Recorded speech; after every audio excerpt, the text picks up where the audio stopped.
Welcome to the complete HTML and CSS course. In this course, we're going to learn how to build websites from a beginner to a professional level. And by the end of this course, we're going to build youtube.com. Now, you don't need any previous coding or technical experience. This course is designed to be your first step to becoming a software engineer. We're going to start from the very basics of HTML and CSS and build our way up step by step. And along the way, we're going to learn all the major skills that we need to create websites at a professional level. You can find the different sections of this course below the video here and here. And after each section, I'm going to give you a bunch of exercises that you can do on your own to practice the skills that we learned. In total, this course is going to have more than 100 exercises. Lastly, you don't have to worry about taking notes. I created an HTML and CSS reference that will list everything that we learn in this course. With that said, let's get started.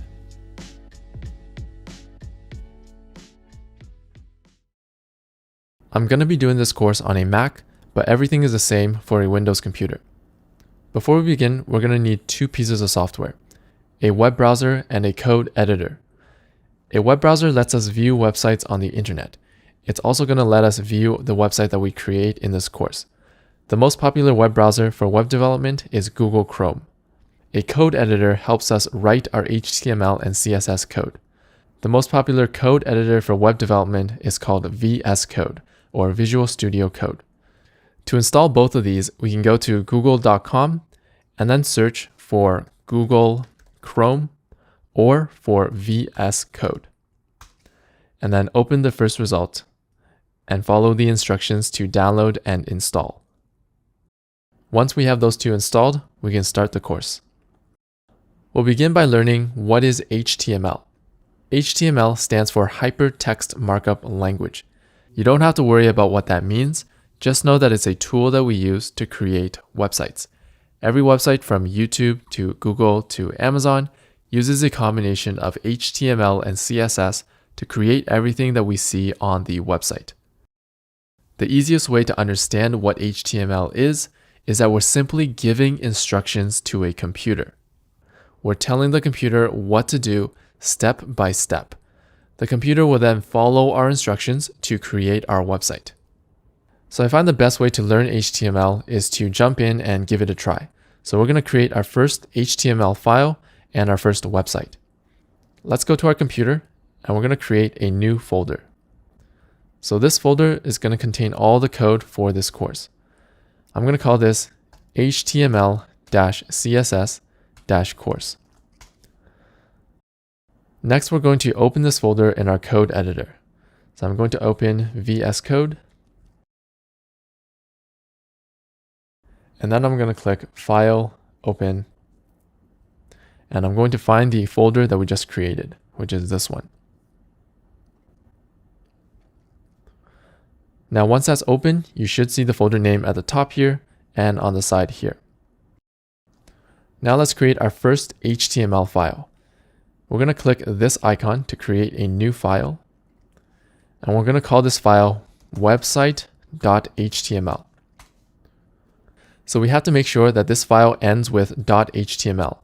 This tells the computer that this file contains HTML code rather than just text. So as I mentioned, HTML is basically some instructions you give to the computer. We're going to learn our first instruction, which is less than, button, greater than. And we also need to type less than / button greater than, but our code editor might autocomplete this for us. So this is an instruction to create a button. And inside the button, we're going to have the text hello. Now let's save our file, and we're going to learn how to open this in our web browser. To open our new website, we're going to go to the folder that contains our code. We're going to find our HTML file. We're going to right-click, open with Google Chrome. And now you can see that we have our first website that has a button with the text hello inside. And if we look back to our code, that's exactly the instruction that we gave to the computer. So as you can see, HTML is pretty straightforward. It's pretty easy to understand what's going on. Now let's try another instruction we can give to the computer. On a new line, we're going to type less than p greater than. And we also need to type less than /p greater than. And our code editor might autocomplete this for us too. So the P here stands for a paragraph. This is a paragraph of text. Inside a paragraph, we can put some text. So let's put the text, paragraph of text. Now we can save this. And to get our website to reflect our most current code, we're going to go to our web page and refresh. And now you can see that our website is displaying a paragraph of text, just like we told the computer to do. So that's basically how HTML works. The computer reads our HTML code from top to bottom, and then follows those instructions and creates a button and a paragraph of text. If we reverse the order of these lines, for example, if I put the paragraph up here, and I save it and refresh the page, then the paragraph will appear on top. Because again, the computer is just following our instructions one by one. Now I'm going to introduce some terminology. So each of these things that we're displaying on the web page is called an HTML element. So a button is a type of HTML element, and a paragraph is another type of HTML element. So element is just a generic term that we use to describe anything that we can display on the web page. And we're going to be using this term element throughout this course. So now I want to explain why we have to write all of these symbols, this less than, this greater than, and this less than slash. This is something called syntax.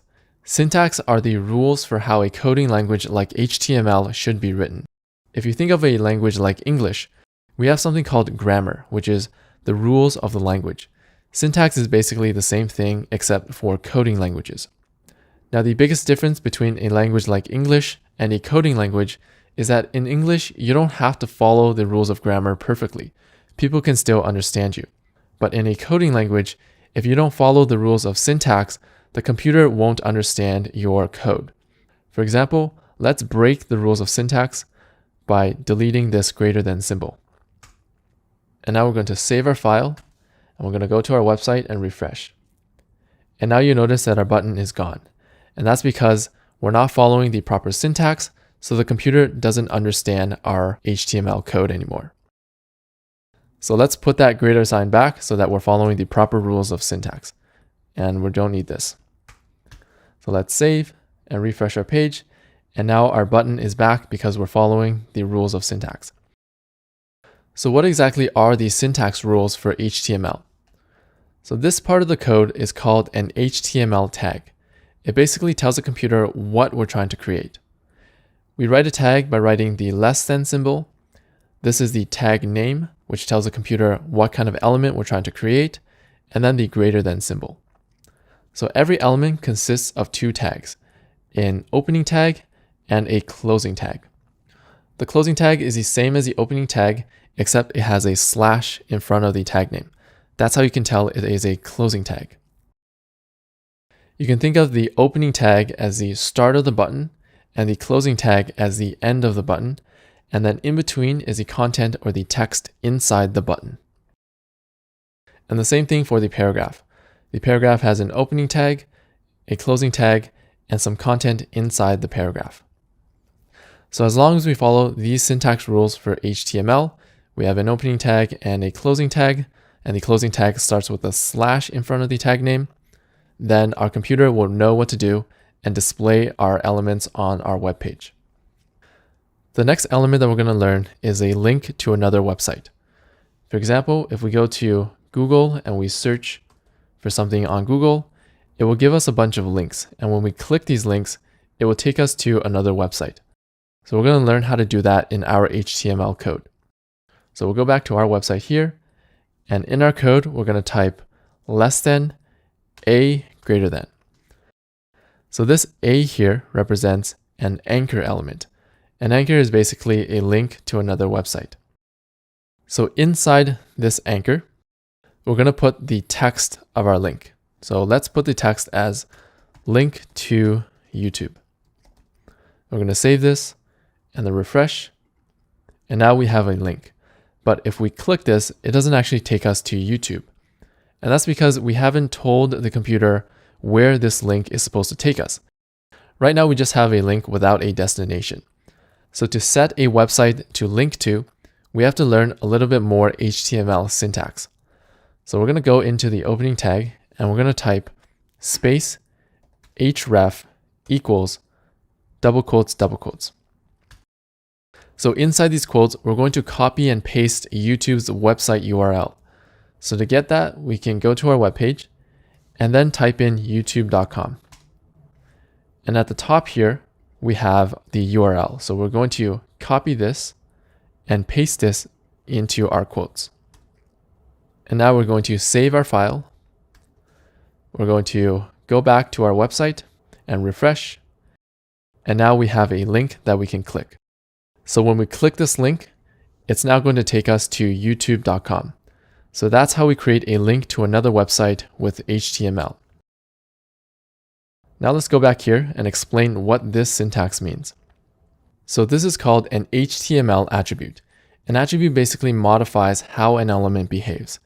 In this example, we're using the href attribute, and it determines where this link element will take us when we click it.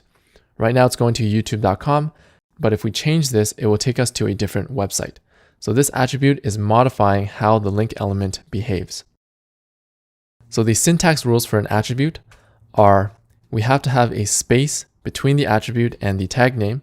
Otherwise, if I write href here, the browser is just going to think that this whole thing is a tag name. So that's why we have to have a space. So then we're going to have an equal sign and double quotes. So the text to the left of the equal sign is known as the attribute's name. And on the right side is the value. The value must be surrounded by double quotes, as you can see here. So you can kind of think of it like this. The name tells us what we're modifying. The value tells us what we are modifying it to. So the href tells us we're modifying the destination of this link, and we're modifying it to youtube.com. We can also have multiple attributes on an element. To add another attribute, we just separate it with a space, like this. And now we're going to add another attribute to our link element. And this one is called target. So the target attribute determines whether this link opens in the current page or in a new tab. So by default, if we don't have a target attribute, it opens in the current page, like this. But if we set the target attribute to _blank, now this link element will open in a new tab. So let's go to our webpage and refresh and click this link. YouTube will now open in a new tab. So by using attributes, we can modify different parts of this element's behavior. The href attribute modifies where this link goes, and the target attribute modifies whether this link opens in a new tab or in the current page. Keep in mind that the href and target attribute only work on the link element. The button and the paragraph elements have their own set of attributes that we can modify, and we're going to learn these later on in the course. But for now, I just wanted to introduce you to the idea of using attributes to modify our HTML elements. The last thing we're going to learn in this lesson is some weird quirks of the HTML syntax. So something that a lot of beginners have trouble with is that in HTML, if you have multiple spaces like this, for example, if we save this file and we reload, you'll notice that all of these spaces just appear as one space on the website. And that's because according to the syntax, extra spaces are essentially ignored. So beginners usually have trouble with this because, for example, if they want to add space between this button and this link, they would start adding spaces in front of the link, thinking that it will move it away from the button. So if we save this and we refresh, nothing happens. And that's because all of these spaces are essentially ignored in HTML. So later in the course, we're going to learn how to deal with these situations, but for now, just keep this in mind. So let's get rid of these extra spaces for now. And another weird quirk of this syntax rule is that if I put my cursor here and I press enter to create a new line, and I put my cursor here again, these new lines also count as spaces. So the browser essentially ignores them. If I save the file and reload, you'll see that the new line doesn't do anything.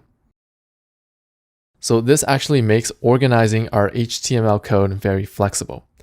For example, if I wanted some more space between these elements so that it's easier to read in my code, I can just add as much spaces as I want, and it won't get reflected in the website because extra spaces like these new lines are just ignored.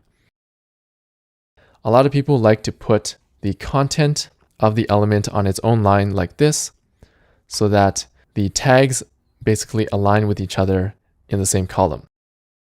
And same thing for here. You'll notice that this line is really long. We can actually add new lines here to make our code easier to read. So when we organize our code like this, we generally indent or add spaces in front of these lines. This helps us clearly tell the difference between the element's tags and its contents. If we didn't have this indenting, then it's pretty hard to tell where this element starts and where it ends, especially when we have a lot of code. Now your indents might look a little different from mine. It might look something like this, where you have more spaces than I do. This happens because by default, VS Code uses 4 spaces per indent. Generally in HTML and CSS, we use 2 spaces per indent. To update this, we're going to go down to this bottom toolbar and click this section. And then we're going to click Indent using spaces, and we'll change this from 4 to 2. So now this file is going to use 2 spaces per indent. So we can get rid of this and press Tab to have proper indenting. Now that only affects it for the current file. We can change it for every file going forward by going to the bottom left here and clicking this icon and then going into Settings.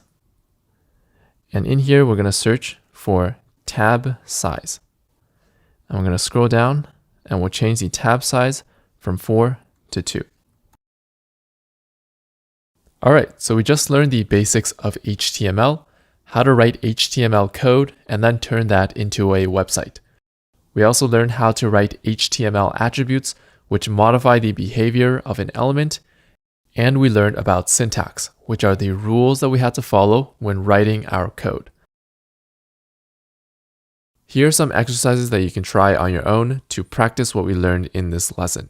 Feel free to pause the video here if you need to. You can find these solutions as well as more exercises on my website, supersimple.dev. The link is below the video.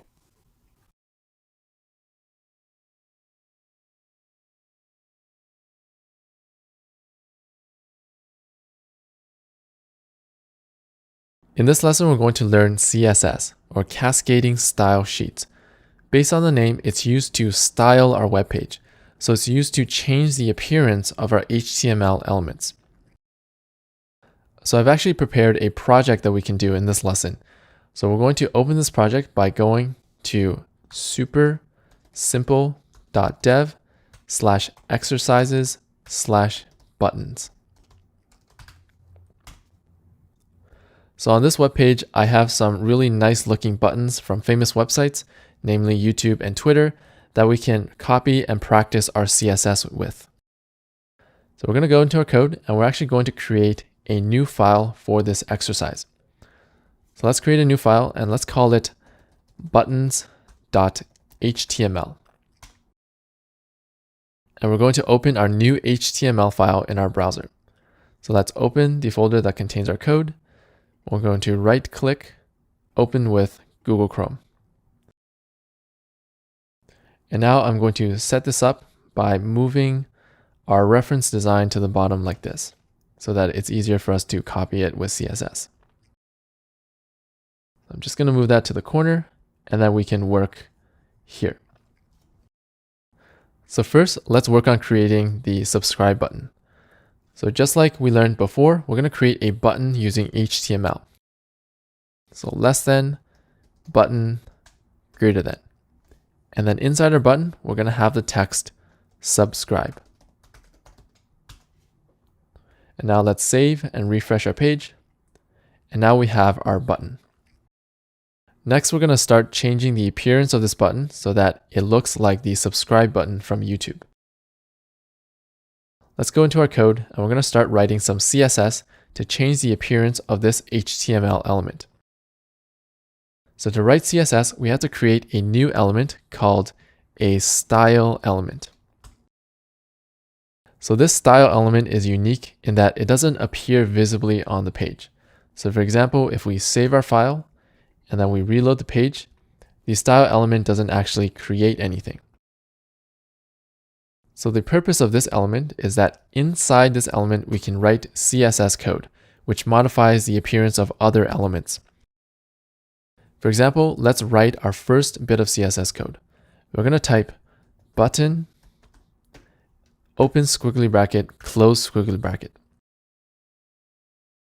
And then inside these brackets, we're basically going to give instructions to the computer on how to modify the appearance. For example, we can set the background dash color colon red and semicolon. So make sure that you write this out exactly as I have it here so that we're following the syntax rules for CSS. So let's save this file and refresh our page. And now you can see that we set the background color of the button to red. So as you can see, CSS is similar to HTML. We're simply giving instructions to the computer, and then the computer follows our instructions step by step. And just like HTML, we have to follow certain syntax rules when writing our CSS so that the computer understands our code. So what are the syntax rules for CSS? How does this code work? So the word at the front here is called a CSS selector.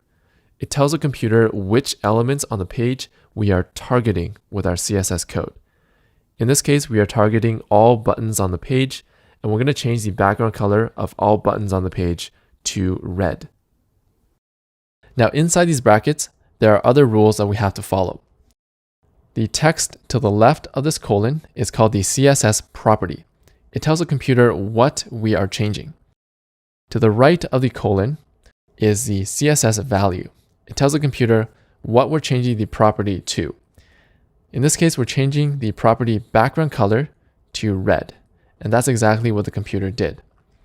The colon is here to just separate the property and the value, and the semicolon here is just like a period in English. In English, you end sentences with a period. In CSS, you end a style with a semicolon. So that's what all of this syntax means. So we can actually add multiple styles inside these brackets.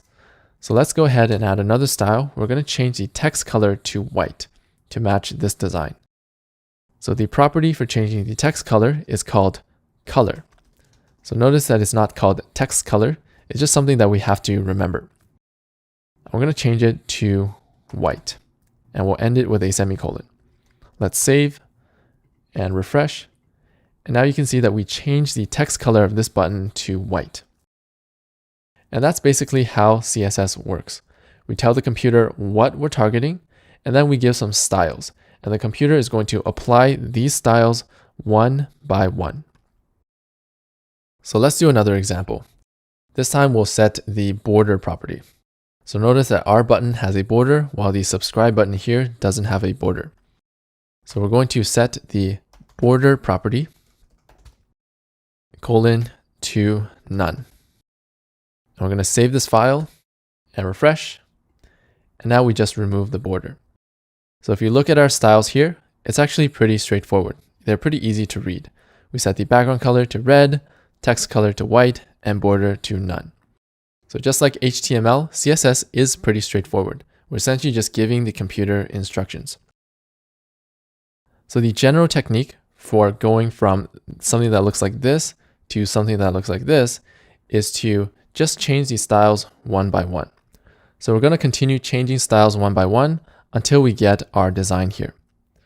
The next style I'm going to change is the height. So our button is a little bit short. I'm going to make it taller.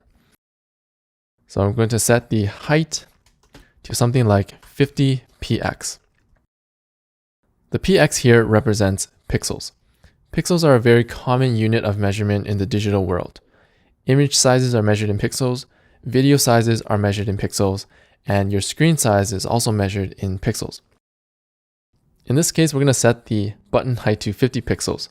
And don't worry too much about knowing what 50 pixels looks like. The more that you write CSS and work with pixels, the more you get a sense for how big these measurements turn out to be.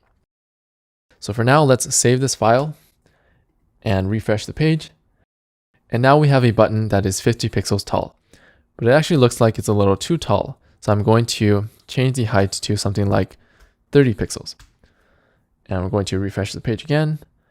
And I actually want it to be a little bit taller. So I'm going to change it to maybe 36. I'm going to refresh. And I think that looks pretty good to me. So you see that in CSS, we do a lot of trial and error to get our measurements right. Now let's keep working step by step to get to our design. Next, we're going to adjust the width. So let's change this to something like 100 pixels. Let's see how that looks. I'm going to save it, refresh, and I think it looks a little bit too small, so I'm going to increase it just a little bit, 105. And refresh. Okay, I think that looks good enough for me.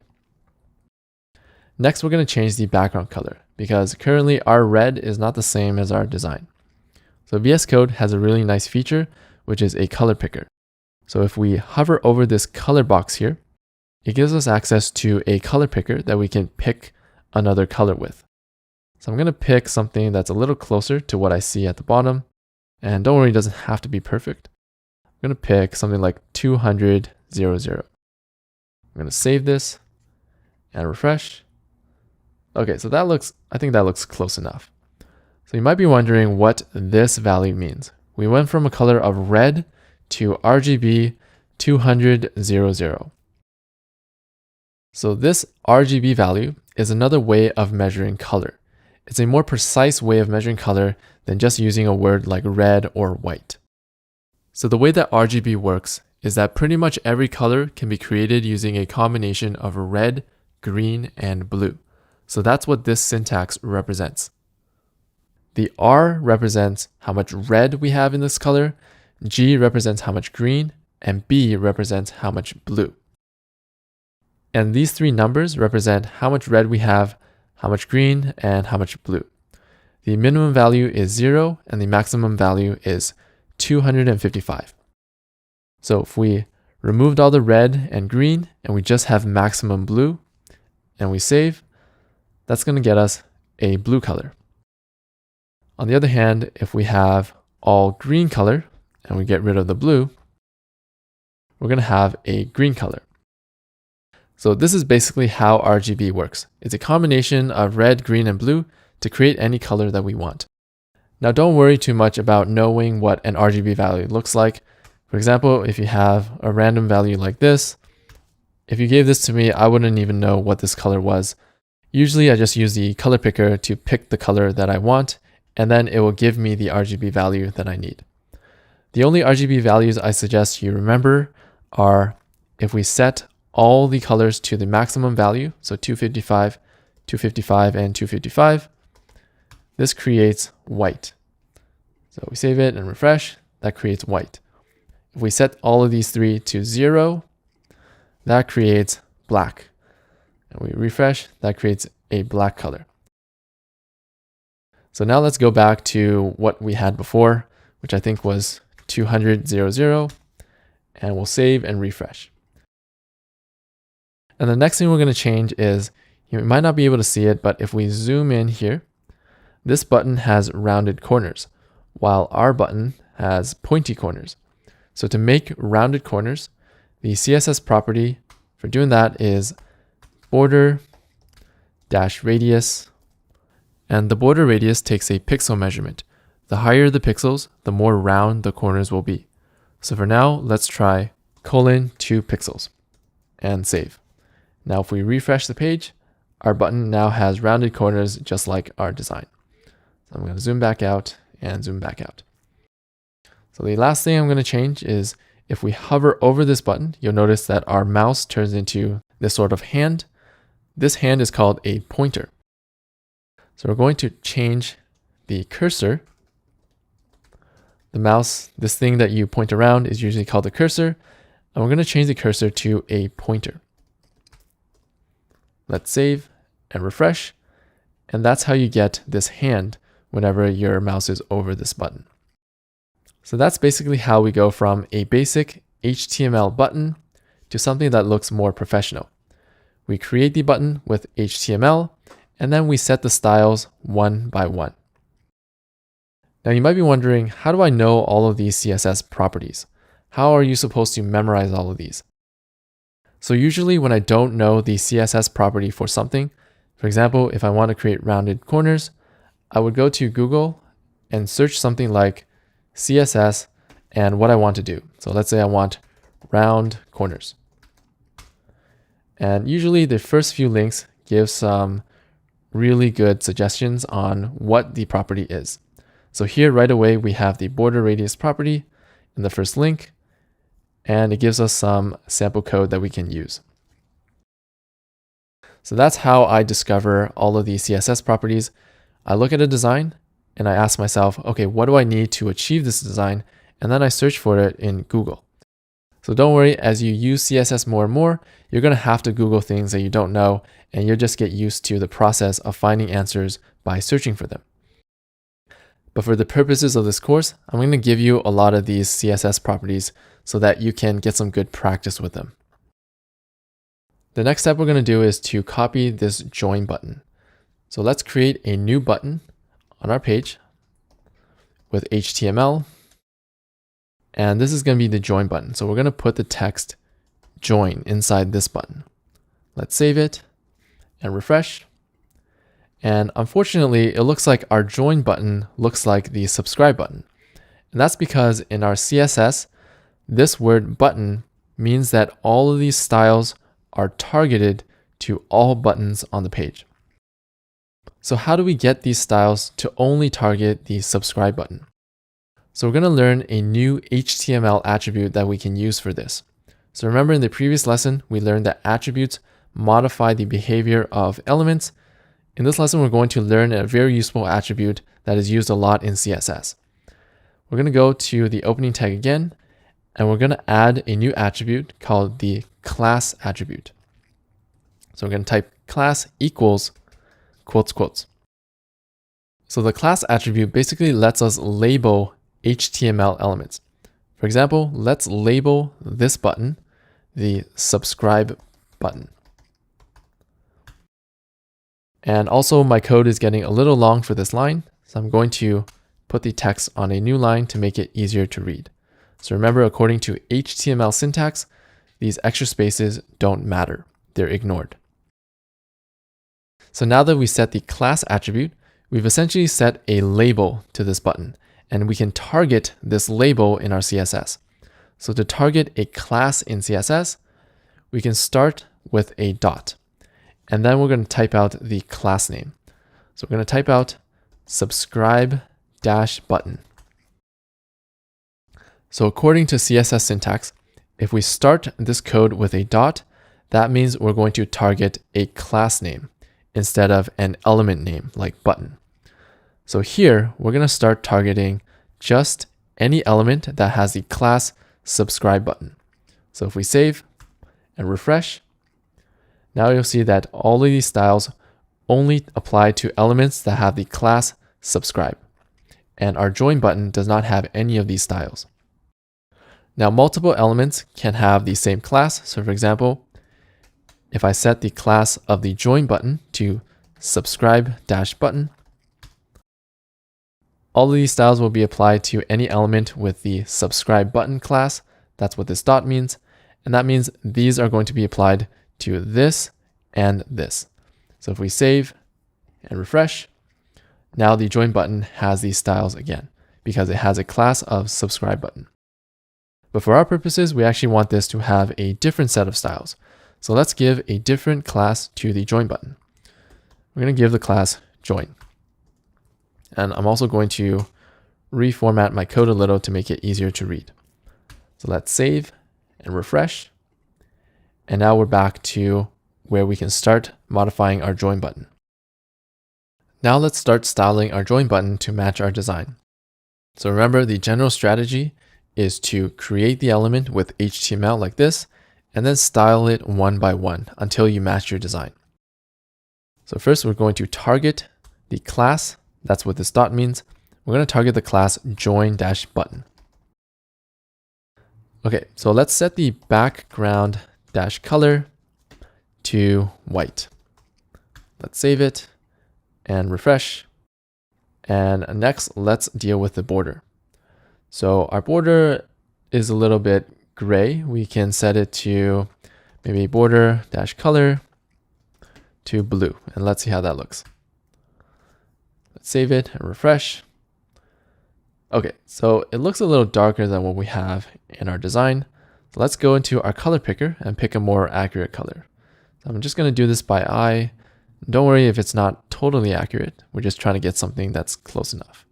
I'm going to go over here and I'm going to pick something like, maybe something like this. Let's save it, refresh. And that's a little bit too dark. So I'm going to pick something a little bit lighter. Save it and refresh. Okay, I think that's pretty good. But we also noticed that our border is a little weird. So on the top, it looks like it's a lighter shade of blue. And at the bottom, it's kind of a darker shade of blue. So to fix that, we're going to set the border style to be a solid color. Let's save this and refresh. And now we get a solid color all around. The next thing we can change is our border looks a little bit thick compared to the design. So we're going to change the border dash width. So you'll see that a lot of these styles are pretty self-explanatory. So we're going to set the border width to, let's say, 1 pixel. Let's save it and refresh. Okay, so that looks pretty good. Next, we're going to set the text color. So we're going to set the text color to blue and have it the same as our border. So remember, the property to set text color is called color, and we're going to copy this color down here. Save it and refresh. Okay, so that looks a little light, but I think it's okay. Now we're going to set the height and the width. So let's set the height to be something like 36 pixels to match our subscribe button. Refresh. Okay, and now we're going to set the width. So let's try, I don't know, 60 pixels. Let's see how that looks. Save and refresh. Okay, I'm going to set it to maybe 62. Okay, let's save and refresh. And again, we're going to set some rounded corners. So that is border dash radius 2 pixels. We're going to save it and refresh. And now we're almost there to matching this design. The last one we're going to set is cursor pointer to get that nice hand pointer when we're hovering over the button. So refresh. Now when we're hovering over the join button, we have this nice pointer icon. So another thing we notice is that there's a lot of space between these two buttons, and there's not a lot of space between ours. So in CSS, space is called margin. So to add space, we're going to add some margin. So let's go to the subscribe button styles, and we're going to add some margin dash right. So we're going to add some margin or some space to the right of this button. And we're going to set the space to maybe 8 pixels. Let's see how that looks. Save and refresh. And that looks pretty good to me. So now we're done with the join button. Lastly, we're going to create this tweet button. Let's go back into our code. And remember, our general technique is to, number 1, create the element with HTML. And then number 2, style it with CSS one by one. So we're going to create a button with a text tweet. I'm going to move my editor a little bit to the right here so we can see it. I'll move this here as well. And let's refresh our page. So now this button has the same style as the join button because it has a join button class, and that's being targeted up here. So instead of the join button, we're going to give a class or a label of tweet button. And now save and refresh. And now we're back to the default styles. So in our CSS, we're going to write some code. We're going to target the class. So we start with a dot to target a class. We're going to target the tweet button class. So just like our other buttons, we're going to adjust the style of this button one by one until we match our design. So let's start off with the background dash color. Let's set this to blue to start off with. Now I'm going to try my best to match the Twitter blue that we have here. So I'm going to pick something like this, and I think that looks pretty good. Save it and refresh. Okay, we'll leave it like that for now. We might adjust it later. Let's change the color now to white. So that'll change the text color. Okay, let's get rid of the border. Refresh and save. Let's give it a height of 36 pixels to match our other buttons. Okay, and the color is a little bit off, so I'm going to adjust it just a bit. Maybe it should be a little more like this. Save it, refresh. Okay, I'm pretty happy with this. Now we're going to adjust the width to maybe 105. Let's see how that looks. Okay, that's a little too much. Let's adjust it to 80. Let's adjust it to 70. So as you can see, there's a lot of trial and error when we're working with CSS. Now to get this rounded effect, we can set a border radius. Let's start with 2 pixels. If we refresh, we get rounded corners. If we start increasing the pixels for the border radius, let's save and refresh, it starts getting rounder and rounder.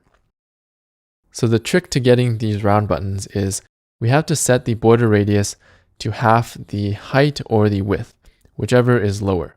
So in this case, the height is 36. If we set the border radius to half of that, which is 18, save and refresh, that's how we get this rounded color. The last thing we're going to do is to bold the text in here. So in our design, this tweet text here is very bold. So we're going to make our font bold as well. So to do that, we're going to set this property called font-weight. I'm going to set it to bold. Save and refresh. Okay, it looks pretty good. It looks like this font is actually a little bigger than ours. So let's actually set the font-size. Set it to maybe 15. See how that looks. Save and refresh. Okay, I think that looks pretty close. I'm going to change the width to maybe 74.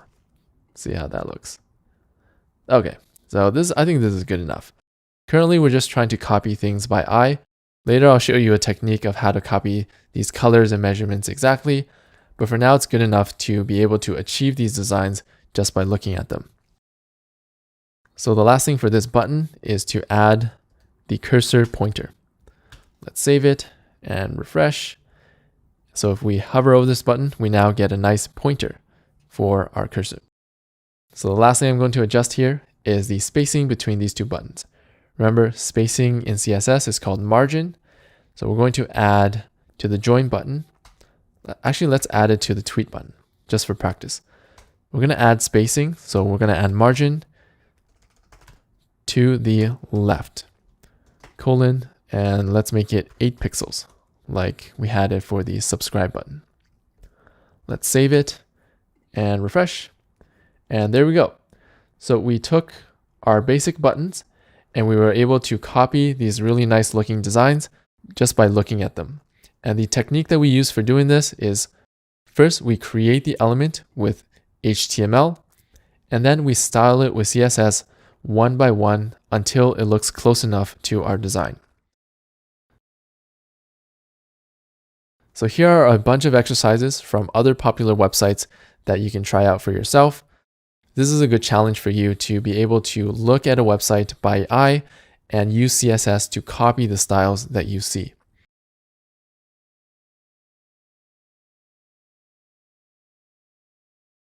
In this lesson, we're going to learn some intermediate CSS skills, such as how to create hovers, transitions, and shadows.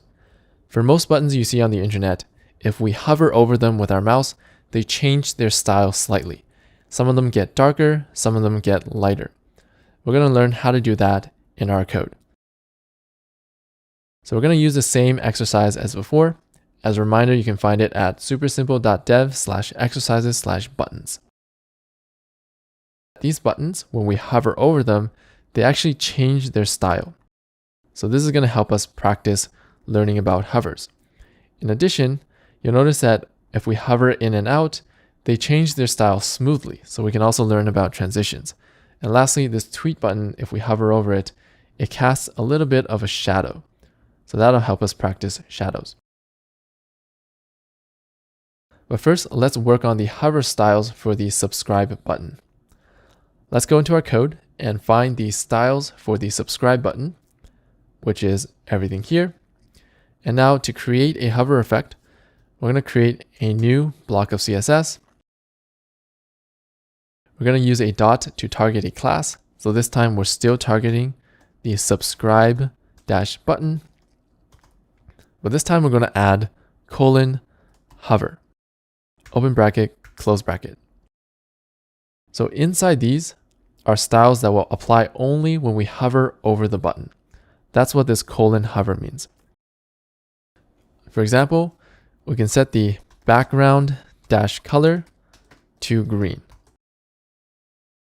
Now let's save our file and refresh the page. And when we hover over this button, you'll notice that it's green. So the way that this works is that if we are not hovering over, all of these styles apply. So the background color is red. If we are hovering over the button, these styles now apply in addition to these styles. So we're essentially adding extra styles when we hover. So this :hover is known as a pseudo class. It basically adds extra styles in a certain situation. So in this case, it's going to add extra styles when we hover. Another example of a pseudo class is .subscribe_button :active. So the active pseudo class activates when we click on the element. So when we click on the button, we can set the background-color to blue. Let's save this and refresh. Now when we hover over, we're going to apply these styles. So the background color is going to be green. And then when we click, we're going to apply the active styles, and then the background color is going to be blue.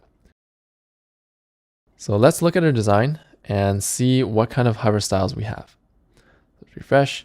So when we hover over our subscribe button, it seems to turn a little bit more light. And if we click it, it becomes even lighter. So the way to make our button lighter is using a new property that I'm going to introduce. So let's get rid of these for now. Let's save and refresh. So we got rid of those pseudo class styles. We're going to set a CSS property called opacity. So opacity tells us how see-through an HTML element is. It takes a value between 0 and 1. A value of 1 means that this element is completely normal. So if we save this and refresh, you can see that if we hover over it, it's completely normal. And as we decrease the opacity, let's decrease it to 0.7, the elements start to fade. So if we decrease it even more to 0.3, refresh, now it's even more faded. So the opacity is used to fade out an element. If we go from 1 to 0, the element's going to fade out. So if we set it to 0 and refresh, now it's basically completely transparent and see-through. If the opacity goes from 0 to 1, that means the element's going to start to fade in. So that's how opacity works. For now, if we hover over it, let's set the opacity to maybe 0.8. So it's going to be a little bit see-through, but not totally see-through. So let's refresh and hover over it. Okay, let's look at our design. So that looks pretty close to what we have. Next, let's set the active styles. So in our design, if we click on this, it gets even lighter. So we're going to set an even lower opacity to make our button fade out even more when we click on it. Let's set it to something like 0.2. 4 or 0.5, let's say. Save it and refresh. Now when we hover over it, now when we click, the button gets lighter. And we can compare that to our design. And that looks pretty good to me. Now we're going to work on the hover styles for our join button. So if we look at our design, the colors for this join button sort of inverts. So the background color and the text color, they reverse. So to do that, we're going to go into our code. And again, we're going to target the join button with a dot, join button. And we're going to add a pseudo class called :hover. And now all the styles inside here will apply when we hover over this button. So when we hover over it, we want to invert the colors. So we want to set the background dash color to our text color, which is this. Copy and paste. And we also want to set the text color to our background color. So we're going to switch them up. Let's copy, paste here. Save it and refresh. And now when we hover over our join button, that looks pretty good. The next thing is when we click the join button, you'll notice that it also fades out. So we're going to add an active pseudo class to this button as well. So target the join button class and add a pseudo class called active. So these styles will activate when we click this element. So let's set the opacity to maybe 0.7 maybe. Save it, refresh, click it, okay. So I think that looks close enough. So 0.7 looks pretty good. So that is how we set hover styles and other pseudo classes with our CSS code. Next, we're going to learn how to transition smoothly between these two styles. So for example, if we go back into our project and we hover over this button, you'll notice that the background color and the text color change smoothly. But for our colors, it changes almost instantly. So how do we make this transition? So to do that, we're going to scroll up to our subscribe button first. We're going to add a property called transition. So transition property takes two values. The first one is what we want to transition. So in our case, we want to transition the opacity smoothly. So we want to smoothly fade out the button when we hover over it instead of instantaneously. So let's transition the opacity. And the second value is how long this transition will take. For example, let's set it to 1s, which is 1 second. End it with a semicolon and save. Let's go back and refresh. And now when we hover over our button, you'll notice that the opacity changes smoothly. Now it might be a little bit hard to see, so let's change this to 0.1 to show you the effect. Refresh. So now you can see that the opacity is changing smoothly over 1 second. So this is how you transition between different styles when you're hovering over them. Now let's set it back to 0.8. And we're going to change 1 second because it's a little bit too long. So usually a good transition duration is something like 0.15 seconds. So it's pretty fast, but it's not too fast and it's not too slow. Let's go to our webpage and refresh.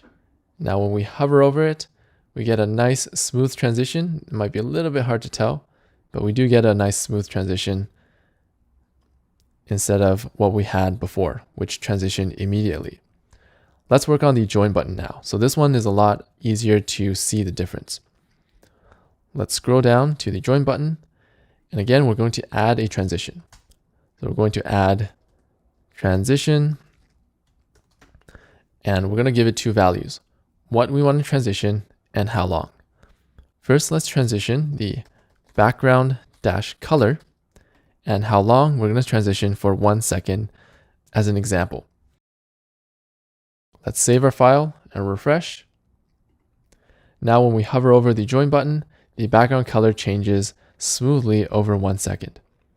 But you'll notice that the text color changes immediately, whereas the text color here also kind of transitions.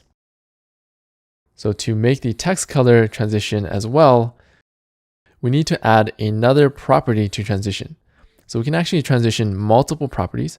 We just have to separate it with a comma. So if we have a comma here, we can add another property to transition. This time I'm going to transition the color, and we're also going to give it a duration, which is 1 second. So how long it takes to transition this property. Save it and refresh. Now when we hover over this button, it will transition both background color and the color smoothly over 1 second. And that's basically how transitions work. So sometimes you might be tempted to put this transition property into the hover because you think that we want to transition when we hover, so we have to put it here. Now the problem with this is that if we refresh, when we hover over the button, everything looks good, but as soon as we hover out, these styles change immediately. And that's because, remember, these styles only apply when we're hovering. So if we are hovering, then we have a transition. But as soon as we take off the hover, it's the same thing as having no transition at all. So that's one common pitfall of the transition property. So let's move it back here where it should be. So just make sure that you put the transition always in this sort of base CSS style. The last thing we're going to learn in this lesson is how to create shadows. If we go to our project and we look at our design, I'm going to zoom in here. When I hover over the tweet button, it creates a faint shadow under the button. So we're going to learn how to create this. So let's zoom out for now. We're going to go down to the tweet button styles, and the shadow is just another CSS property. So the property for a shadow is box-shadow, colon. Now box shadow actually takes 4 values. So I'm going to set the values to 0 for now, and then we're going to change them one by one to see how they work. Let's save this and refresh. And now we do have a shadow, but we can't see it because it's right underneath the button. So the first value here determines the horizontal position of the shadow. For example, I can set it to 10 pixels, and if I save, the shadow will appear 10 pixels to the right. The second value sets the vertical position of the shadow. For example, if I set it to 10 pixels in the second value, it will push it 10 pixels down. So now you can see we actually do have a shadow 10 pixels to the right and 10 pixels down from the button. Now the third value here is the blur. So if we set the blur to maybe 10 pixels, save, refresh, now the shadow becomes blurred. And the last value is obviously the color. So we can actually change it to whatever we want. We can actually change it to something like red. Save it, refresh, and we get a red shadow. So this is basically how shadows work. We have a horizontal position, a vertical position, blur, and color. So don't worry, the more that you work with shadows, the more you'll get familiar with what these 4 values can do. So let's try creating a more realistic shadow. Usually shadows aren't red or any color. They're usually kind of a darker shade of whatever they're covering. So to create a color like that, we're going to need a new way of measuring color. So let's get rid of this, and we're going to use something called RGBA. RGBA is the same thing as RGB, except there's an A value. So this A value essentially means the opacity of the color, how see-through it is. We can set the RGB to 0, 0, 0. That gets us to black, as we learned.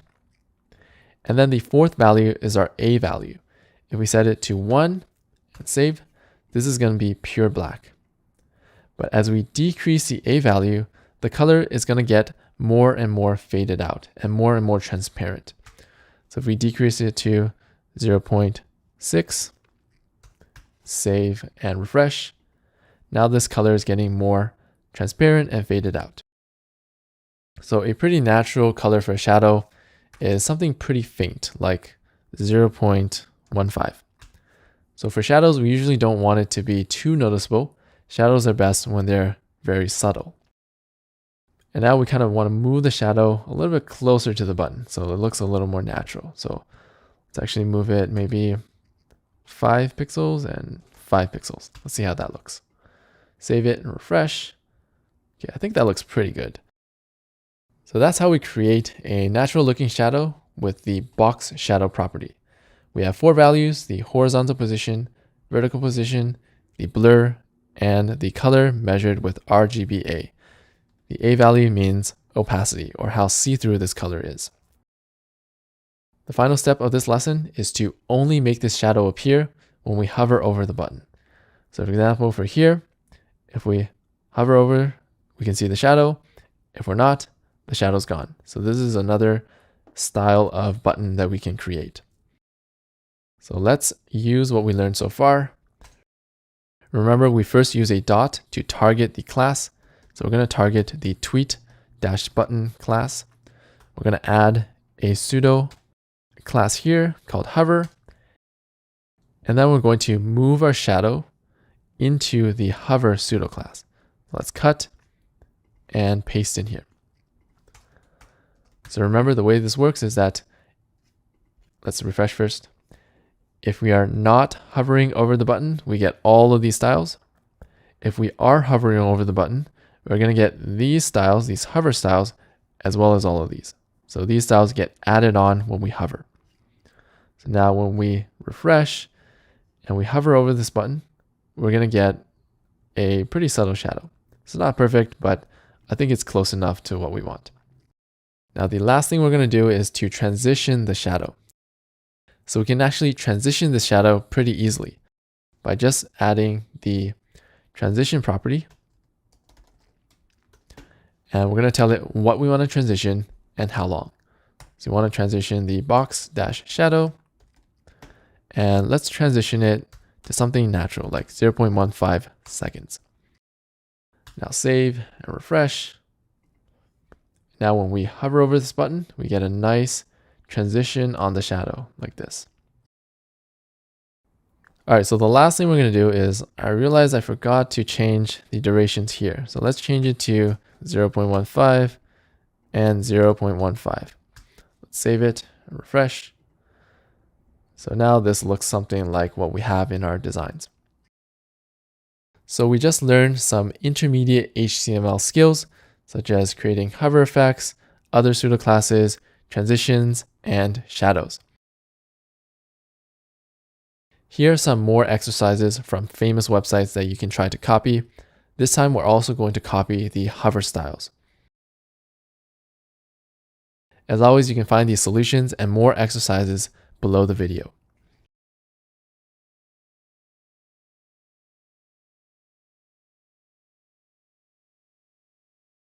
In this lesson, we're going to learn about one of the most useful tools for web development called the Chrome DevTools. And we're going to use the DevTools to get perfect colors for our buttons. So first of all, what are the Chrome DevTools? So I find that it's a lot easier to demonstrate it than to try to explain it. So let's go to our website. And we're going to right click in an empty area. And we're going to click Inspect. And this will open up the DevTools. So the cool thing about this is that we can now see all the HTML on our page. If we drill down here, we can see all the buttons. So this is a great way to visualize the HTML as well as the CSS on our page.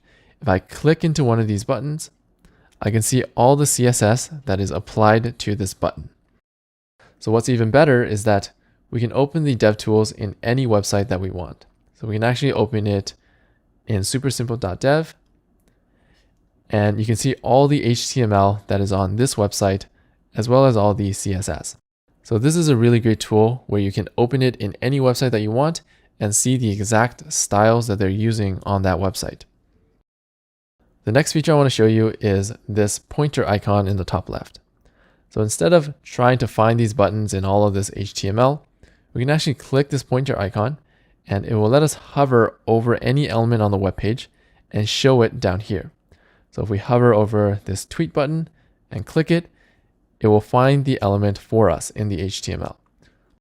And now we can look at these styles here to see what kind of styles and, more importantly, what kind of background color is set on this button so that we can get a perfect background color. So one thing to note is that this background color is actually another way of measuring color. So currently we learned about RGB. Now we have another way of measuring color, and this is called hex. It's basically the same as RGB.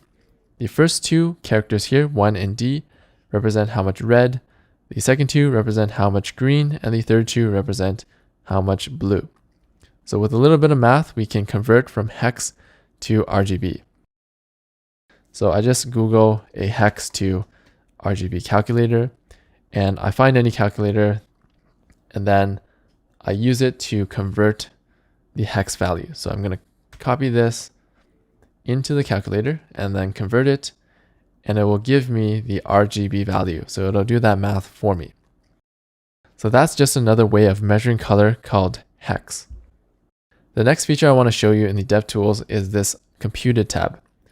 So this tab actually shows us all the final styles that are applied to this element. So we can actually scroll down here and we can find the background color in the RGB value. We can also find things like the height, the final calculated height, the final calculated width, so that we can get the perfect size as well as the perfect background color. So let's actually just use the background color here. And we're going to copy this and paste this into our code. So we're going to get an exact color instead of trying to guess it like we were before. So if I copy and paste here, save it, and now I refresh, now our button has the exact same color as what we have here. So the same thing happens for the join button. Let's click this icon here and hover over the join button to find it in the HTML. Click, and now we can see all these styles, all the final computed styles on the join button. So most importantly, we can find the border color, which is this. Let's copy it and put it into our CSS so that we can get a perfect color. End it with a semicolon to follow the syntax rules. Okay, copy it there and copy it here. Now we're going to save, refresh, and now our button color is going to match the design exactly. So that's how you use the DevTools to get perfect color for our HTML elements. Now we're going to learn about the CSS box model, which basically allows us to add space between our elements like this, as well as add space inside our element to make it bigger. The first part of the box model is spacing on the outside of the element. This is called margin. If we look at our code, we already worked with margin before. Here we set the margin right to 8 pixels. That means that we added space on the outside of the button on the right of 8 pixels. If we change the margin right to 30 pixels, for example, and save and refresh, now there's 30 pixels of space on the outside on the right side of the button.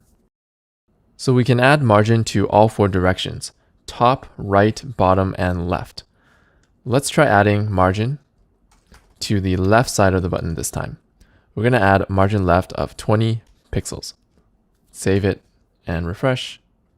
And that adds space on the outside of the button on the left of 20 pixels. So that's basically how margin works. It lets us add spacing on the outside of the element. The second part of the box model is spacing on the inside of the element. So basically all the spacing in here around our text.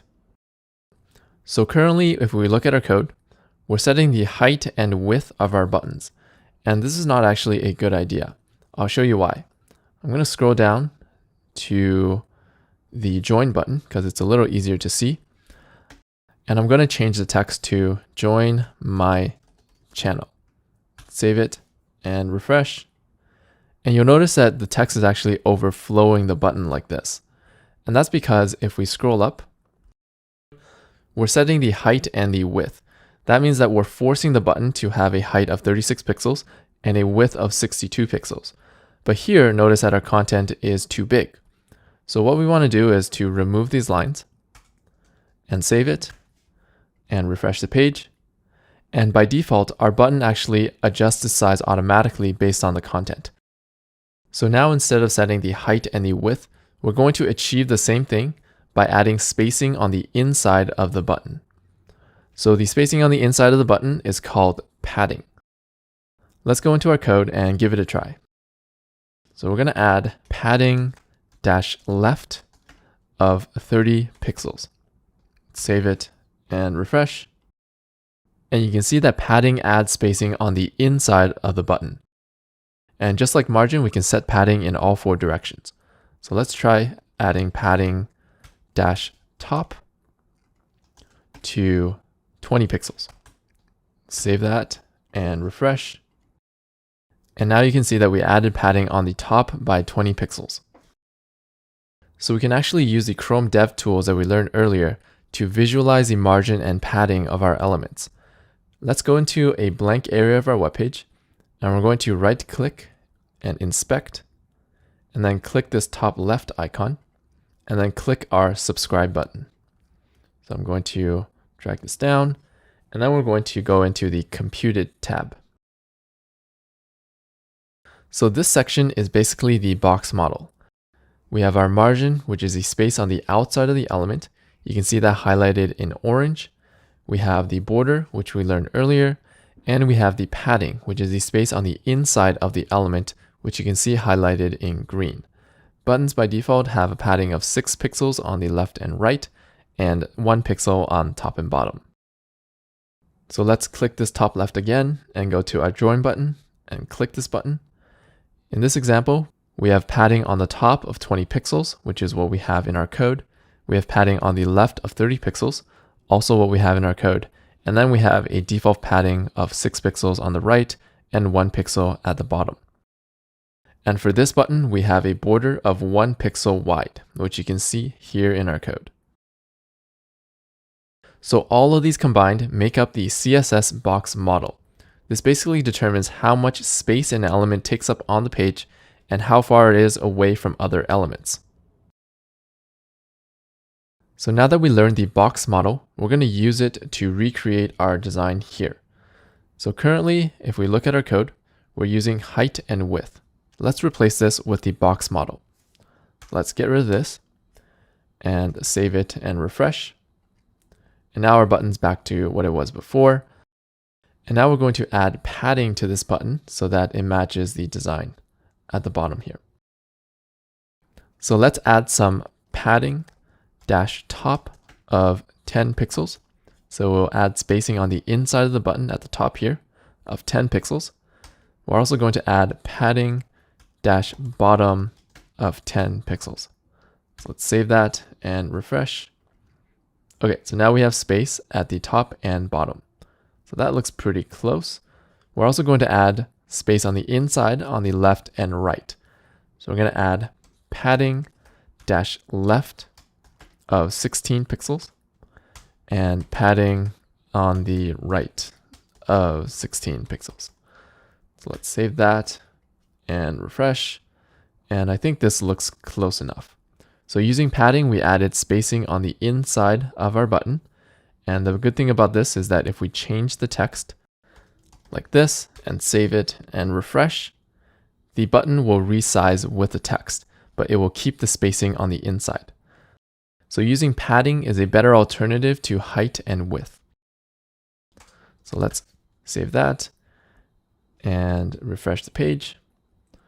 And let's actually move these buttons back closer together. So currently, if we scroll up, we have margin on the right of 30 pixels. So spacing on the outside of the button on the right of 30 pixels. We're going to change it back to 8 pixels so that it's closer like we have in our design. Save it and refresh. Okay, so that looks pretty good. Now, one thing you'll notice is that our buttons are not aligned with each other. So the join button is all the way at the top, while our subscribe button is a little bit below. So why is this happening? By default, the browser tries to align our buttons based on the text. So notice that the text is in one line like this. So that's the default behavior of the browser. This is because browsers in the beginning were mostly text-based. Now to override this behavior and align everything to the top like we had before, we can go into our CSS and we're going to add a property called vertical-align. And we're going to set this to top. So instead of aligning the buttons based on the text like this, we're just going to align everything to the top. If we save that and refresh, now the subscribe button is aligned to the top, which is right there. Let's do the same thing for the tweet button. We're going to scroll down and we're going to add vertical-align: top here as well. Save and refresh. And now everything's aligned properly again. Now let's work on the join button. I'm going to scroll down and remove this extra text here. Save it and refresh. And now we're going to go to our CSS for the join button. So I'll scroll up to right here and we're going to adjust the padding. So let's actually just borrow the padding from the subscribe button because they look pretty similar. So I'll scroll up here and copy these and just move them down to the join button right here. Save that and refresh. Okay, so that looks pretty good, except our join button looks a little bit off. It looks a little bit taller than our subscribe button. And that's because the border actually adds a little bit of size to this button. So it adds 1 pixel on the top and bottom. That's why this button is taller than the subscribe button. So to compensate, we're actually going to reduce the padding at the top and the bottom by 1 pixel. Save it and refresh. And now they're the same size. We have 9 pixels of space on the inside plus the 1 pixel of the border width. And that matches the 10 pixels of space on the inside of the subscribe button. And I'll leave changing the tweet button up to you as an exercise. So that is the CSS box model. Every element can have spacing on the outside called margin, space on the inside called padding, as well as a border. And these properties determine how much space an element takes up on the page. Here's some exercises of using the box model to get yourself more familiar with this concept and these properties.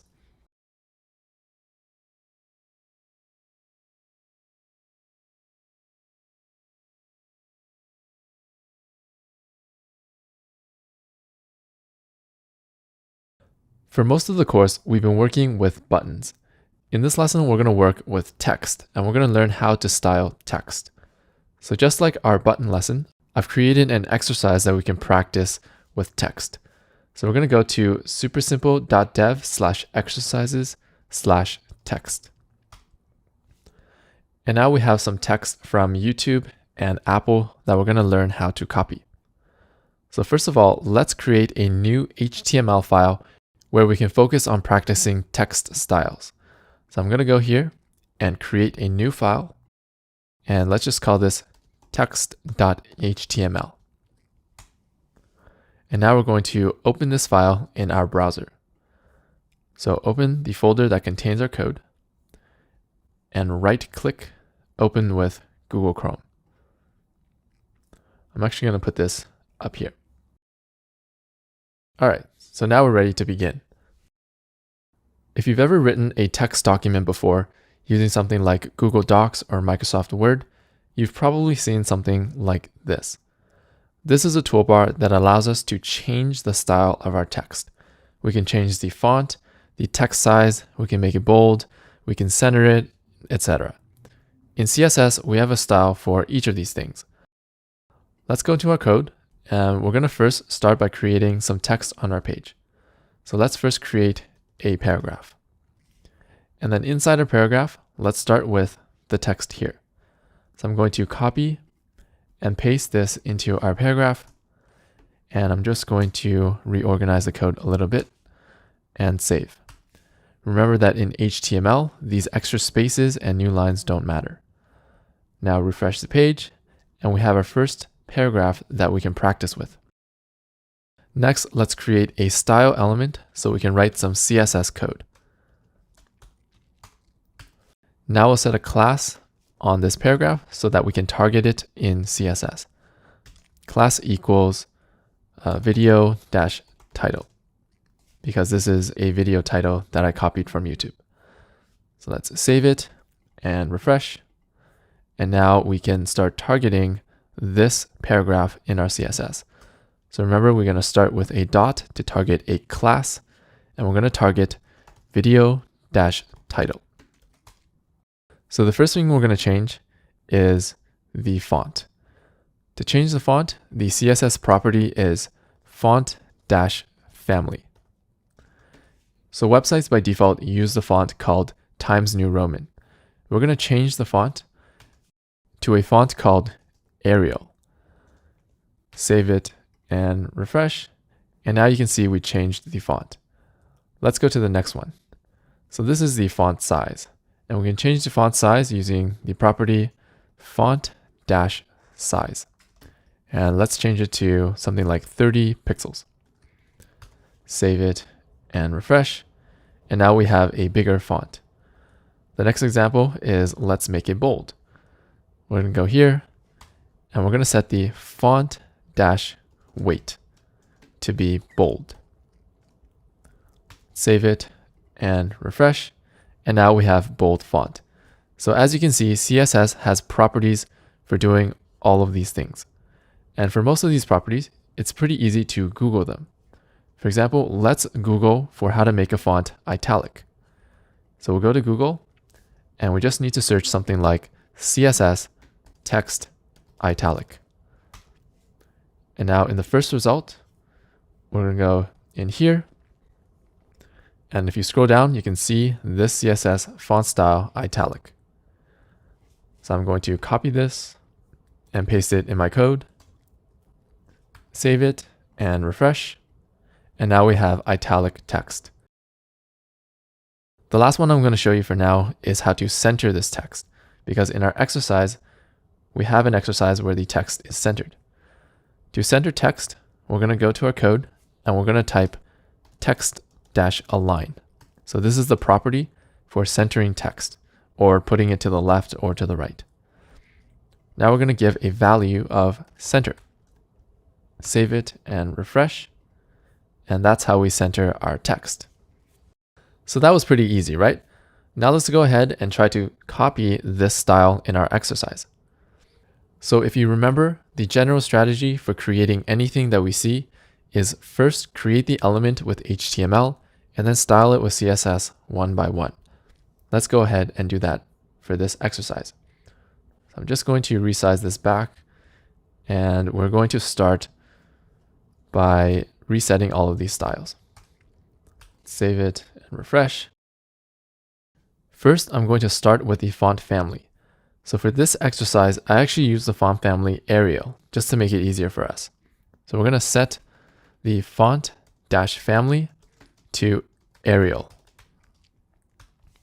Save it and refresh. Next, I'm going to change the font weight. So this font is bold and I want to make my font bold as well.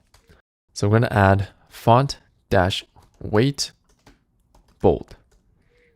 Save it and refresh.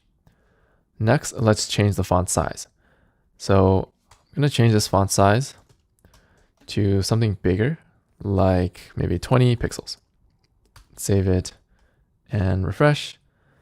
And it looks a little too big compared to the design. So let's tone it down just a little bit, maybe 18 pixels. Save and refresh. Okay, so I think that looks close enough. Next, you'll notice that this text sort of wraps around to a second line, while ours doesn't. The way to make this happen is we're going to set a width on this title. Now I know that in the previous section, we said it's bad to set a width, but here it's actually what we want. Because if we set a width, we're going to force the text onto a second line. So let's go ahead and set a width right now. And I'll set it to something like 400 pixels. Let's see how that looks. Save it and refresh. Okay, so it needs to be less than that. Let's do 300 pixels. Save and refresh. Okay, so that looks right to me now.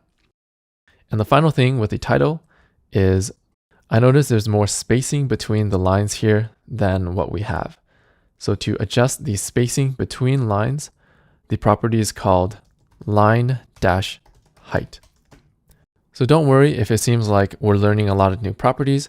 The point of this lesson is for us to go through some complicated examples together, which will prepare you for the exercises that you can practice on your own. So for this line height, let's try something like 20 pixels. Save it and refresh. Okay, so it looks like that didn't work. Let's change it to 26 maybe. Save it and refresh. Okay, maybe 24. Save and refresh. Okay, so I think that looks pretty close. Next, let's work on the second paragraph. So we're going to create a new paragraph. 3.4 m views. And now to create this dot, we're going to create something called an HTML entity. So an HTML entity lets us type out special characters. For example, this dot and this check mark. To get the HTML entity for this dot, we're going to Google HTML entity middle dot. And now if we scroll down, this will give us some HTML code that we can copy into our code. So I'm going to copy this and then paste it here. And that's going to create a dot on our page. So if I save it and refresh, that's what we get. Now I'm going to type out the rest of the text in this paragraph. Now let's save that and refresh. So now remember, the general process is we created the element with HTML. Now we're going to style it one by one. First, let's give this a class so we can target it. Let's call this video-stats. And now in our CSS, we're going to style this text. We're going to start with font-family Arial. Save and refresh. And then we're going to change the font size. So it looks like our design is a little bit smaller than what we have. Let's change the font size to maybe 14 pixels. Save and refresh. And I think that looks pretty close. Next, let's change the color. So let's set a color of maybe gray and refresh. Okay, so that's a little too light. So to get an exact color, we can right-click in a blank area of the web page, click Inspect, and then we're going to inspect the styles of this element. So the trick to doing that is we're going to click this top left icon, hover over this element and click it. And then we can find all its styles in the Computed tab. So if we scroll down, we can get the text color. So let's copy this and save. Let's refresh. And that looks pretty good compared to the design. Next, let's adjust the spacing between these two paragraphs. So remember from the previous lesson, the spacing outside of an element is called the margin. But if we look at our code, we didn't actually set any margin yet. So why is there so much space between these two paragraphs? And the reason is, if we right-click in an empty area of the web page and click Inspect, and we click this icon and hover over this paragraph already has margin at the top and bottom. So if we click this, go to Computed, it has 14 pixels of margin at the top and 14 at the bottom. And the same thing for this paragraph. And the reason for this is because paragraphs by default come with margin at the top and at the bottom. So that's why there's all this spacing that we have here where we didn't set it in the CSS. So the general process is we're going to remove the default spacing and then we're going to set our own spacing. So let's go into our code. And first we're going to remove the margin dash bottom of the title. Set that to 0. And we're also going to remove the margin at the top of the second paragraph and set it to 0. Let's save that and refresh. And now there's no default spacing between these and they're really close together. Next, we can set a more precise margin bottom. So let's set it to maybe 20 pixels. Let's see how that looks. Save it and refresh. Okay, so that's way too much space. Let's tone it down to something like maybe 5. Save and refresh. Okay, so I think this looks pretty close to the design actually. Let's move on to the next paragraph. We're gonna move all the way down and create a new paragraph element with this text inside. And now for this check mark, we're also going to use an HTML entity. Now I know that you can actually copy this and put it into our code directly, but some browsers might not support this. So that's why we're using HTML entities. We're going to go to Google and we're going to search HTML entity check mark. And we're going to scroll down and grab the HTML entity here. So here we actually have 3. I'm just going to take the first one. Copy, paste, save it. Let's go back and refresh. Okay, so that looks pretty good. Next, let's keep styling these one by one. So I'm going to go a little bit faster here because it's basically the same thing that we've been doing for the first 2. Let's call this one video author, and then we'll style it up here. So we'll set the font family to Arial, like the rest of the paragraphs. I'm going to set the color to the same as this paragraph. So copy and paste. Okay, that looks pretty good. Oh yeah, we have to set the font size. It looks a little too big right now. Set the font size to 14 pixels. Next, we're going to reset the default spacing here. So we're going to set the margin dash bottom and remove it by setting it to 0. And also remove the margin top and set it to 0. Save and refresh. And now we're going to set a more precise margin. So let's try maybe 30 pixels. See how that looks. Okay, that's way too much. Maybe 20 pixels. Okay, I think that looks about right. Then we're going to do the third paragraph. Let's go down here, create the element, and then style it with CSS. I'm just going to copy and paste this in here. Save and refresh. First, let's give a class to the text so that we can target it. Let's call this video-description. Go up here, video-description. We want a font family of Arial, a font size of 14 pixels, and the same color. And we save it and refresh. Okay, that looks pretty good.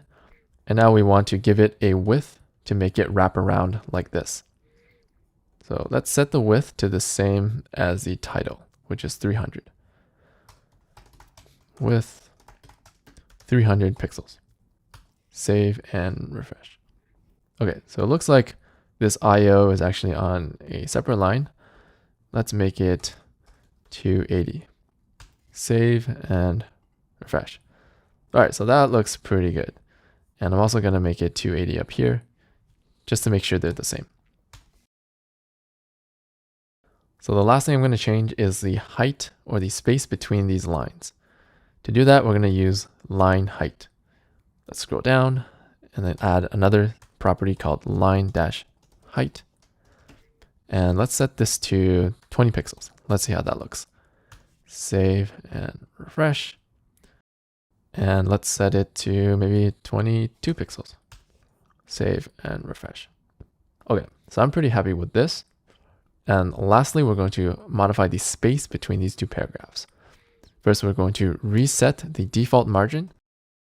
Let's get rid of the margin bottom on the first one here and the margin top on the second one. So margin-top, I'm going to get rid of it and set it to 0. Save and refresh. And then we're going to set a margin bottom. Maybe the same thing as up here, 20 pixels. Save and refresh. All right, so that looks really good to me. We just recreated a really nice looking style that you can find on youtube.com. And the general process that we use is first we created the elements with HTML, and then we styled them with CSS one by one. So before we move on to the next exercise, I'm going to show you a way to clean up our code. So if you notice, all of our styles right now have a line called font family Arial. Now we can actually clean this up and remove the duplication by creating a new style. This time we're going to target all paragraphs on the page, and we're going to give all paragraphs font-family: Arial. Save.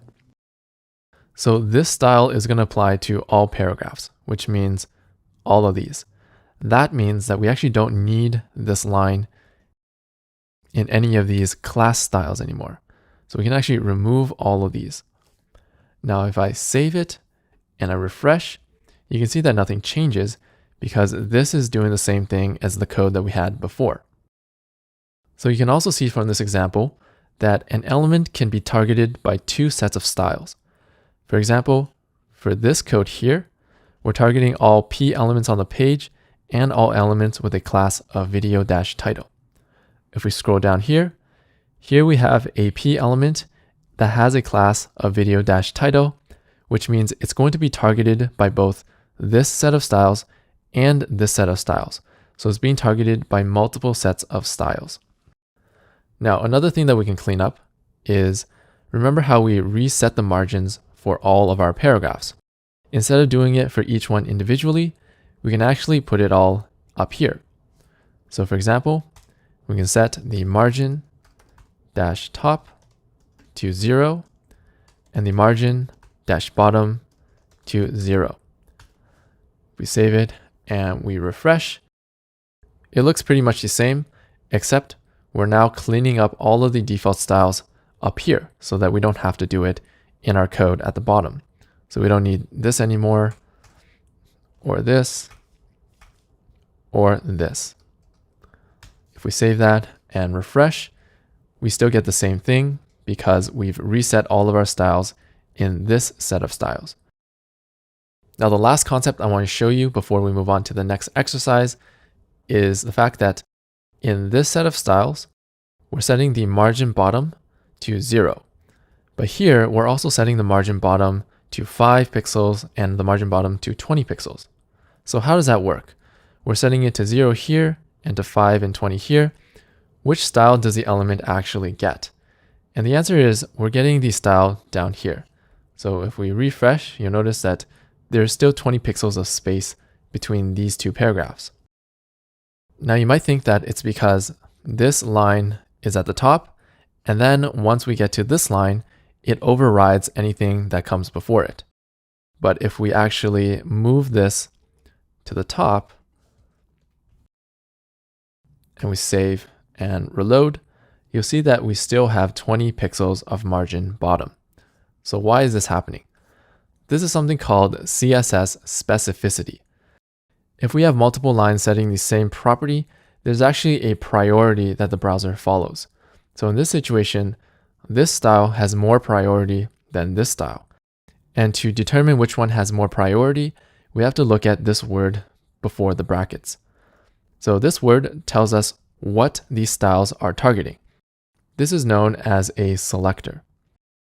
This is another selector that targets a particular class. Now, the selector that is the most specific is going to have higher priority. So this selector is actually more specific than paragraphs. So what I mean by specific is that this targets all paragraphs on the page, and this targets a specific class. So not all paragraphs are going to have this class of video-stats. So that's why this is more specific.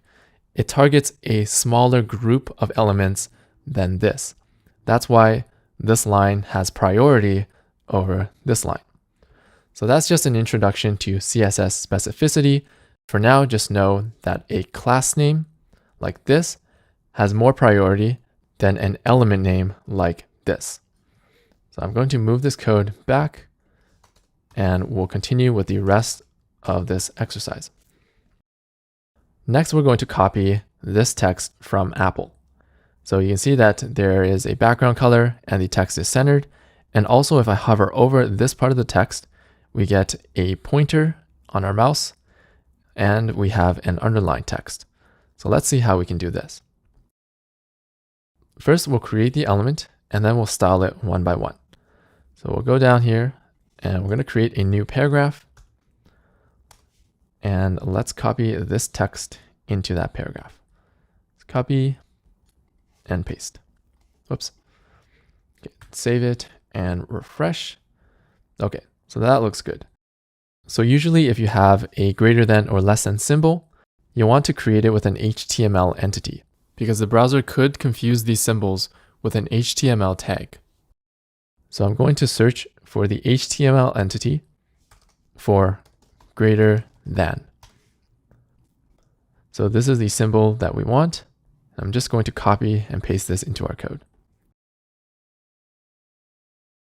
Save it and refresh. Next, let's actually add some space at the bottom of this paragraph so that we can see our new paragraph clearly.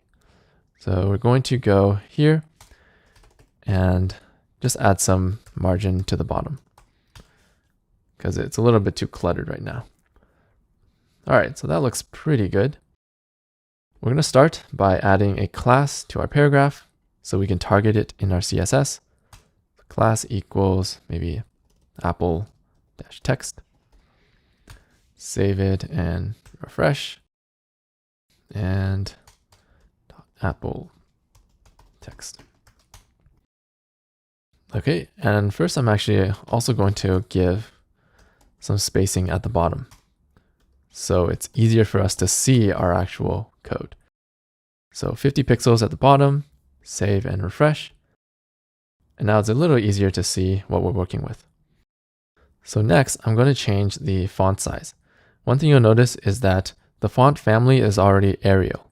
If we scroll back up, we have this set of styles that target all paragraph elements, so it's already set our font family to Arial. Let's scroll back down and let's adjust the font size. So this one looks a little bit smaller. So let's set it to maybe 14 pixels. Let's see how that looks. Save it and refresh. Okay, so I think that looks pretty similar to the design. And now the next step is let's set a background color of red.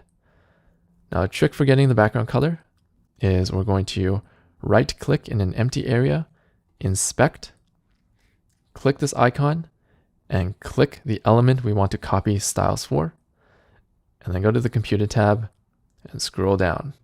Now we have the background color. I'm just going to copy this and paste it in here. So background dash color. We're going to paste that. Save and refresh. Okay. Next, we're going to do the text color. So let's set the text color to white. Color dash white. Save and refresh. And now if we look at our design, this text is actually centered on the page. So remember the property for centering text is text-align center. Save and refresh. Okay, and the last thing is there's some spacing at the top and the bottom here. So here we actually want to add spacing inside our paragraph. And remember from the previous lesson, spacing on the inside of an element is called padding. We're going to add some padding to the top, maybe 10 pixels, and then padding to the bottom, and 10 pixels. Let's see how that looks. Save and refresh. Okay, so I think we could add a little bit more padding. So let's change it to maybe 18 pixels. Save and refresh. All right, so I think this looks close enough. Now the last thing we're going to work on is this text here that becomes underlined when we hover over it. First, let's learn how to create underlined text. We're going to practice our Googling skills, and we're just going to search for CSS text underline. So keep it simple. And then in the first link, we have the text decoration property. We scroll down, we have an overline, line through, and underline. So let's grab this piece of code. I'm going to just copy it in here. Save and refresh. Now, unfortunately, this property actually affects the entire paragraph, but we want it to only affect this part of the text. So how do we do that? We're going to need to learn something called a text element. So a text element is an element that is inside a line of text. So let's do an example just to see how it works. We're going to go to the bottom and we're going to create a new paragraph to practice with. And let's actually just copy this text and put it in there. Save and refresh. And now we're going to create some text elements on this paragraph. So the first text element I'm going to show you is called the strong element. So now let's copy maybe this text and then put it in there. And save and refresh. So the strong element here creates this bolded text that you see on the web page. So the thing to know about text elements is that they essentially exist inside a line of text, and then they modify that part of the text. So they're not modifying the whole thing. Another text element we can create is the U element. So this one creates some text that is underlined. So if we move this text into here, save it and refresh, we now get an underlined text element. So that is how we style specific parts of a line of text. The final text element I want to show you is called the span. So let's create a span element. And we're going to put this text inside. So cut and paste. Save it and refresh. Okay, so the span element is here, but you'll notice that nothing changed. And that's because the span element is the most generic text element. It has no styles. So the span is really useful because we can actually give it a class and we can style it ourselves and give it any style we want.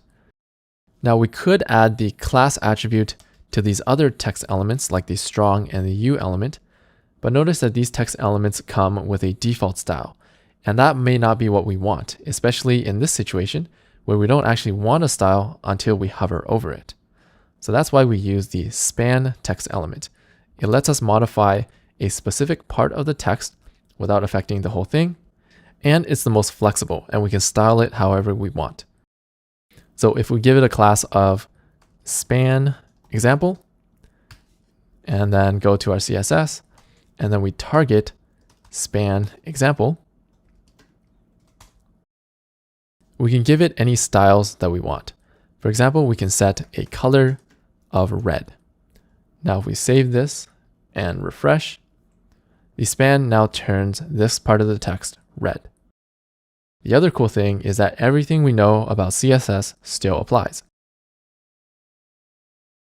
So we can target span example,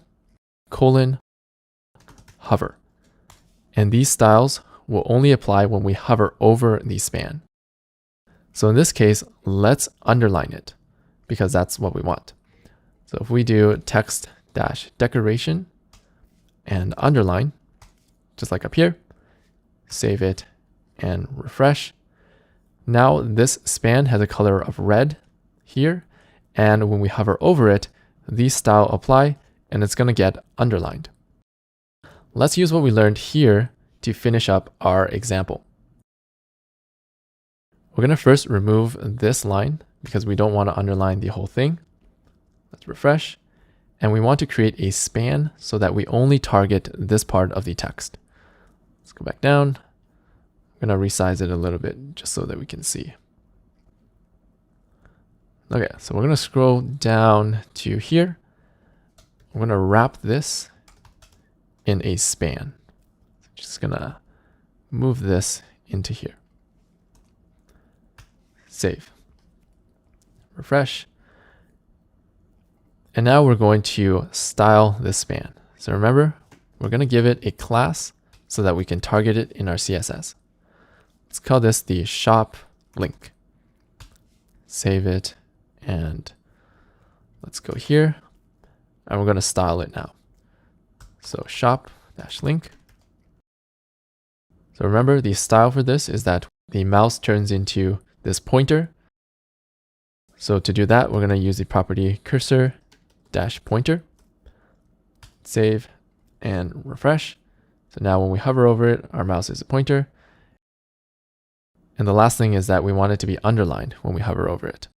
So let's create a hover style, shop-link, and we're going to give this pseudo class :hover. And we're going to underline it with text decoration underline. Save it and refresh. And now when we hover over this, it's going to turn our mouse into a pointer and it's going to underline it. So we've achieved the exact same styles as our design. So there's one last thing I'm going to show you in this lesson. Let's go back into our code. We're going to scroll all the way to the bottom and recall that in HTML, if we have multiple spaces like this, it will combine them all into one space. So if I save this and refresh, you'll see that only one space shows up here. So I'm going to show you how to get over this problem. Basically, instead of typing out multiple spaces in our HTML, all we have to do is set a margin left on this text element. So we're going to set a margin left on this element, and it's going to add spaces on the left. So as an example, let's scroll up, and we're going to add margin dash left to our span element here. And let's do something like 12 pixels. Save it and refresh. And now we have spacing between our words. So this is how we achieve multiple spaces between our words, even though HTML combines them. So that is how we create really professional looking text like this and like this. We first create the element with HTML, and then we style it one by one with CSS. And if we want to style only just a part of the text, we have to use a text element like a span.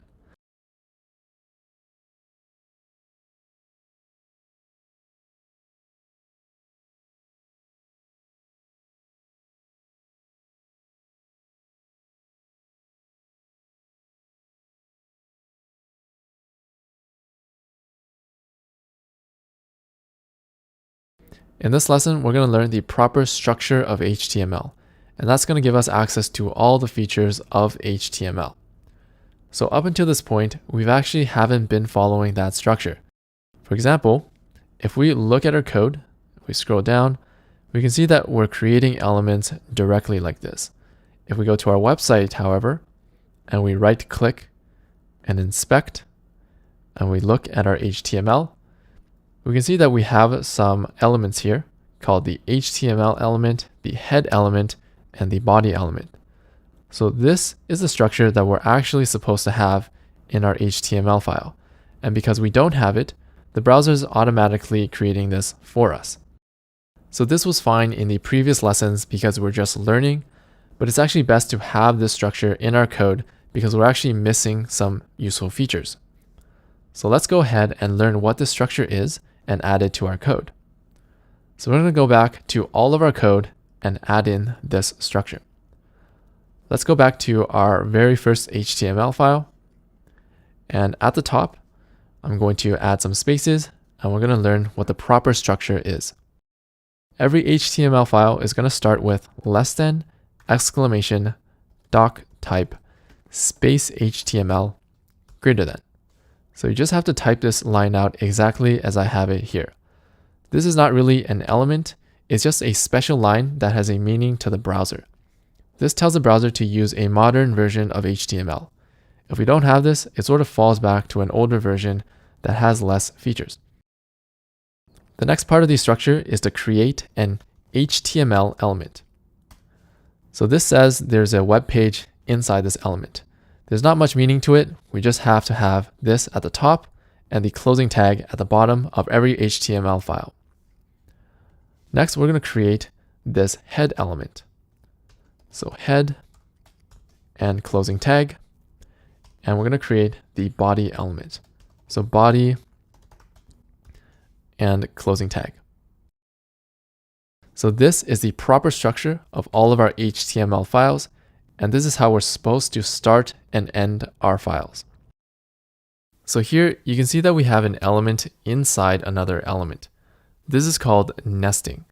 So not only can we have text inside an element, we can have other elements inside elements. We've actually already seen an example of this in the previous lesson. We put a text element like a span inside a paragraph, and that allows us to have some text in the paragraph that was styled differently. Here we have our second example of nesting. We have a head and a body element inside an HTML element. So this doesn't actually do anything visually, unlike our previous example, but it's part of the HTML syntax rules that we have to follow. Every file has one and only one HTML element, and this element represents the entire web page. And the HTML element is designed for nesting. It's designed to contain one head element and one body element.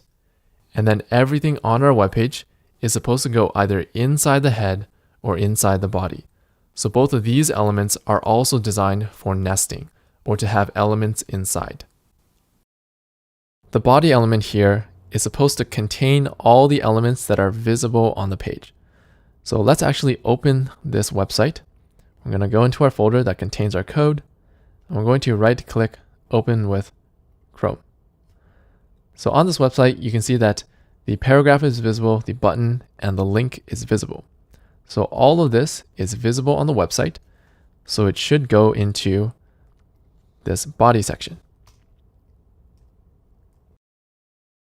Inside the head element are all the elements that are not visible on the page. So here's an example of such an element. We're going to create an element called title. So the text inside the title here is going to change the text in the tab here. So for example, if I use the text first website, that's going to show up in the tab. So if I save and refresh, that's where the title element shows up. But notice that this title element doesn't actually show up on the page, and that's why it belongs in the head section. So the title is the first feature that we get from following this structure.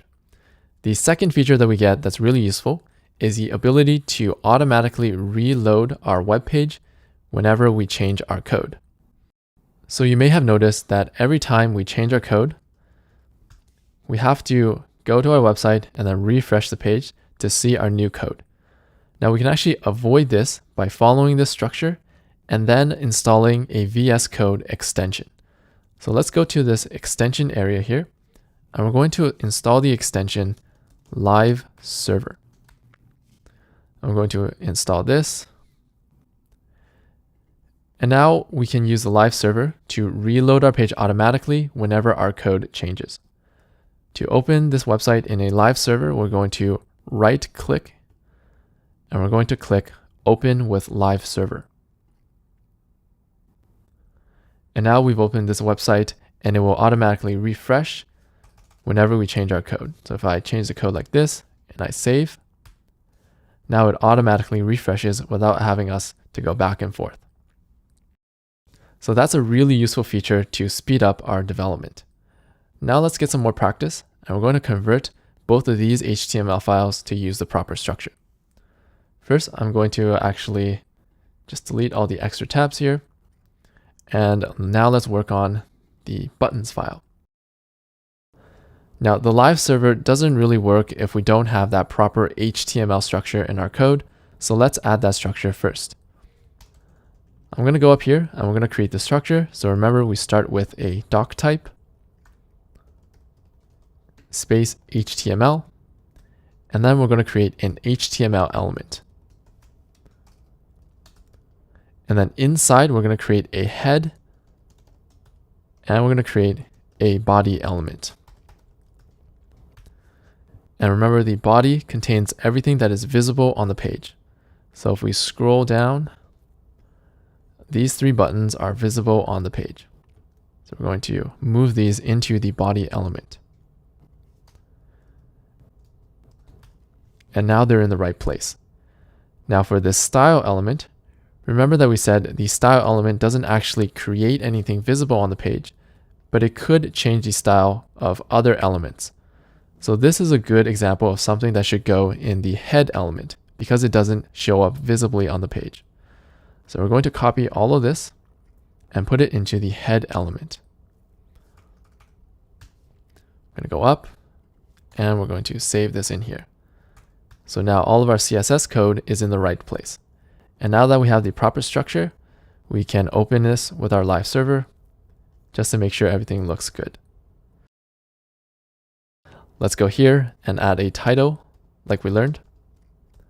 And this is going to change the text at the top of the tab. So let's call this Buttons Practice. Save it, and you'll notice that it automatically reloads. Now we're going to learn another feature that we get from following this structure. If we look at our code, we have all of our CSS code together along with our HTML code. Now this gets confusing because we have a lot of lines of code and we're mixing two different languages. To solve this problem, we can move all of our CSS into a different file. So let's copy all of this, and we're going to create a new file to just contain our CSS. We're going to go here and create a new file, and let's call it buttons.css. Make sure your file ends in .css to tell the computer that this file contains CSS code. And now we're going to move our code into that file. And save. And save here. Now you'll notice that we lost all of our styles, and that's because we now need to load this new CSS file into our HTML. To do that, we're going to learn a new element called the link element. So the link is sort of a special element because it doesn't require a closing tag like we've seen so far. Elements like these are called void elements. So if we search for Google and we search void elements HTML, this will give us a list of elements that don't need a closing tag. So these are the exceptions to the rule that everything has to have a closing tag. So don't worry too much about memorizing all of these. You'll get more used to it the more that you write HTML. And I'll introduce void elements to you one by one. So here we're going to learn our first void element, which doesn't need a closing tag. But this element takes two attributes. The first one is called rel, which stands for relation. So what kind of thing are we linking in? In this case, we're going to link in a style sheet. And then we have to tell it another attribute, which is href. So this tells a link what file we're going to link into this file. So here we're going to link our CSS file into our HTML. So we're going to link buttons.css. Okay, now let's go back to our page. You'll notice we don't have our styles. And now when I save this, we get all of our styles back. And that's because we're loading all the CSS code found in buttons.css, which is all the code we had before, into our HTML. So this is another way to load CSS without having to write it all in our HTML file. Now the big benefit of this is that each file contains less code and each file contains one type of code. So in this file, we only have HTML code, and in this file, we only have CSS code. So it makes the files smaller and more focused, and that's going to help us develop easier. Now, before we move on, I do want to talk about the href attribute. So the way that the computer finds this file is it's going to search right beside our HTML file. So it's going to search right beside the file that this code is in. So it's going to look for a file called buttons.css. It finds it and it loads it into our HTML. But if this file was in a folder, let's create a new folder. And let's call this styles. Let's put the CSS file in our new folder. And now you notice that the styles are gone. And that's because this link can't find buttons.css anymore. What it's trying to do is it's trying to look for a file called buttons.css beside our HTML, and there's nothing there. So to link a file that's inside a folder, you first have to give the name of the folder that's beside the HTML file. In this case, it's styles. Next, we have to type a slash. So this slash means we're going into the styles folder. And then inside, we're going to find the buttons.css. So this is something called file paths. And this is basically how we locate different files within our HTML code. So let's save this. And now we're able to successfully link our CSS file. So that's a little bit about how file paths work. We're going to need to use this later on in this course when we recreate youtube.com. Now let's get some more practice, and we're going to convert our final file into the proper HTML structure. So let's create the structure first because we can't use live server just yet. We're going to write a doc type space HTML at the top. And then we're going to have an HTML element. And then inside, we're going to have a head element. And then we're going to have a body element. Now everything that is visible is going to go inside the body. So if we scroll down, all of our paragraphs are going to go inside the body. Cut and paste. Save it. And now anything that's not visible is going to go inside the head. So if we scroll down, the style element is not visible on the page. So it's going to go inside the head element. Cut and paste. All right, so now we have a proper HTML structure. We're going to open this with live server. Move it to the left here. Everything looks good. And we're going to do some more practice. We're going to set the title again, just to get more repetition. Let's call this text practice. Save it. And you'll notice that the title is set up here. And we're going to move all of this into a CSS file. So let's create a new file called text.css. And we're going to move all of the CSS code into there. So let's cut and paste it into here. Next, we're going to link the CSS file in this HTML file. So let's create a link element. It needs two attributes, rel and href. So we're going to link a style sheet, and the file is located right beside the HTML file. So all we need to do is link text.css. Save it and refresh. And now it's back to where we were. Again, let's practice moving this into a folder.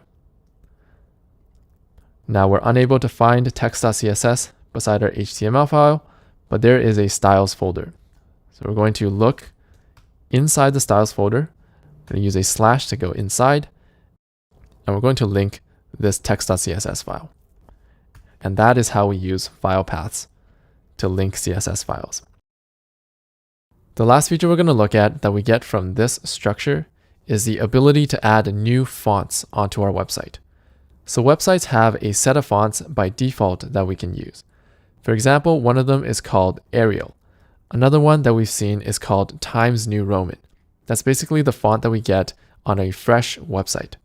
Now, in addition to these default fonts, we can actually load new fonts from the internet, and we're going to learn how to do that within this structure. So let's go to our webpage, and Google actually provides a lot of really great free fonts that we can use. So we're going to open a new tab, and we're going to search for Google Fonts. And we're going to go into this first link. Now, this website might look a little different for you, but the general process is the same. First, we're going to search for a font that we like. So a good font to use here is Roboto.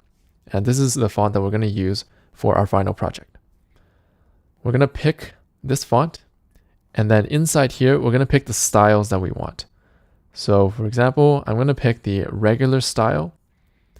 And I'm also going to pick the bold style here. So I'm going to pick the bold style. And then I'm going to go to the basket of fonts that I selected. And then Google is going to give me the code that I need to load these fonts. All we need to do is copy this code exactly and then put it in our head section of our HTML. So we're going to put it in our structure in this head section. And now we've loaded a new font that we can use on our website. So now let's go back to our website and we're going to use this new font. So remember that currently we set our fonts to Arial. This time we loaded the font called Roboto, and that's what we're going to use. So let's change Arial here to Roboto. Now when I save, the font is going to change. And there you go. It might not look that much different because Roboto is very similar to Arial, but if we inspect and we click on this element and go to the Computer tab, we'll see that the font family has now been changed to Roboto. So this is how we can load a huge selection of fonts from Google onto our web page and use them on our website. So those are the features that we get from following this HTML structure. Every website that we create from now on will always have an HTML tag, a head and a body, and a doc type at the top.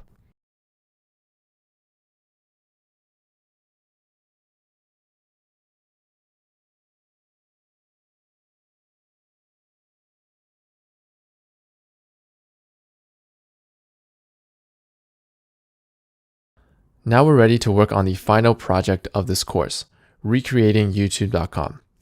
Just like before, I've created a page on my website that'll show us what the final project looks like. So first, we're going to close all of our browser tabs because we're going to start over again. And then we're going to open a new page. And we're going to go to supersimple.dev/exercises/YouTube. So on this page, you can see what our final project will look like. So we're going to learn how to recreate youtube.com that you see here.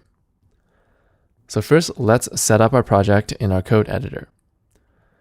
So let's go into here and let's actually create a folder that's going to contain all of our previous code.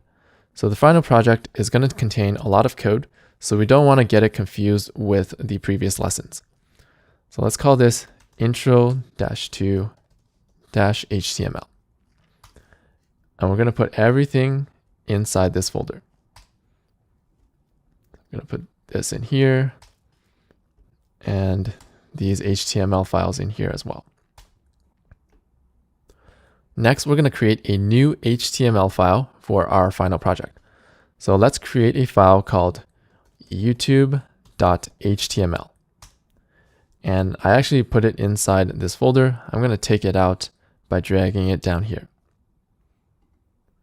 So now we have an intro to HTML folder and our youtube.html, and we're ready to get started. First, we're going to set up the proper structure of HTML that we learned in the previous lesson. So we're going to start off with a less than exclamation doc type and HTML. And then we're going to create an HTML element that's going to contain our entire web page. And inside here, we're going to have a head element. And we're also going to have a body element. Now that we have the structure, we can open it with Live Server. And now we have our blank page. So this page is going to automatically reload when we change our code. Now, before we can work on the final project, we need to learn two more HTML elements: how to load images onto our website and how to create a search box. So let's start with loading images first. So I'm going to show you how you can download these thumbnails from my website. We're going to right click in a blank area and inspect. And now if we click this icon in the top left and hover over an image and click it, and you might need to drag this down to see the HTML, we can find the image in the HTML, and here is the URL for the image. So we can actually click this and it will open the image in a new tab, and we can Control S to save it. So make sure we save this image in the folder that contains all of our code. So that's this folder for me. I'm going to save it. And now in my code editor, I can see the image. Next, we're going to create an HTML element to load this onto our page. So I'm going to go back to my page here, and then we're going to go into the body and create the image element, which is less than img greater than. Now the image element is unique because it's another void element. So we mentioned void elements briefly in the previous lesson. It's an element that doesn't require a closing tag. So this is one of those exceptions to the rule. So the image element takes one attribute called src. Now this attribute tells the computer which image to display on the website. So for us, that image is the one we downloaded called thumbnail1.webp. So we're going to display thumbnail-1.webp. And when I save it, the image is now loaded onto our website. So this source attribute works the same way as the link attribute that we saw earlier. It follows the rules of file paths to locate our file. So just as a reminder, if we type thumbnail1.webp here, it's going to look for a file named thumbnail1.webp right beside our HTML file. It's going to find it and then load it onto our website. But now we're actually going to create a folder because we have multiple thumbnails and we want to organize them. We're going to create a folder called thumbnails. And we're going to drag this into that folder. So now for the source attribute, we don't have a file beside our HTML called thumbnail1.webp, and then you see this error here. So this means that there was an error loading an image. Now to find it in the thumbnails file, we're going to type thumbnails/thumbnail1.webp. So first, it's going to look for a file or folder called thumbnails beside the HTML file. It finds this one, and then the slash here means to go inside the folder and then find this file inside that folder, which is here. So that's how we load images onto our page. Now we're going to learn how to style our image elements. So let's go into our head section here and create a style element. Now before we do that, I forgot to do something, which is let's create a title for our page. So we can call this youtube.com clone. And if we save this, the title will show up in the tabs. All right, so let's learn how to style our image. So as always, we're going to give it a class attribute. And let's just call this thumbnail. And now we can target this class in our CSS. So dot thumbnail. Now all of the CSS properties that we learned so far apply to the image. Some of them make sense and some of them don't. So one property that obviously doesn't make sense is something like font-size. So if I save it, you'll see nothing changes because there is no text inside this element. It's an image. So even though this works, it doesn't really change anything. Now a property that does make sense for an image is width. So this will set the width of this image. Let's make it smaller to match what we have here. So let's make the width something like 300 pixels. Now we save it, and now the width of this image is 300 pixels. So one thing you might notice is that when we set the width of an image, the height also changes. So before we had this, notice that the image was a lot taller.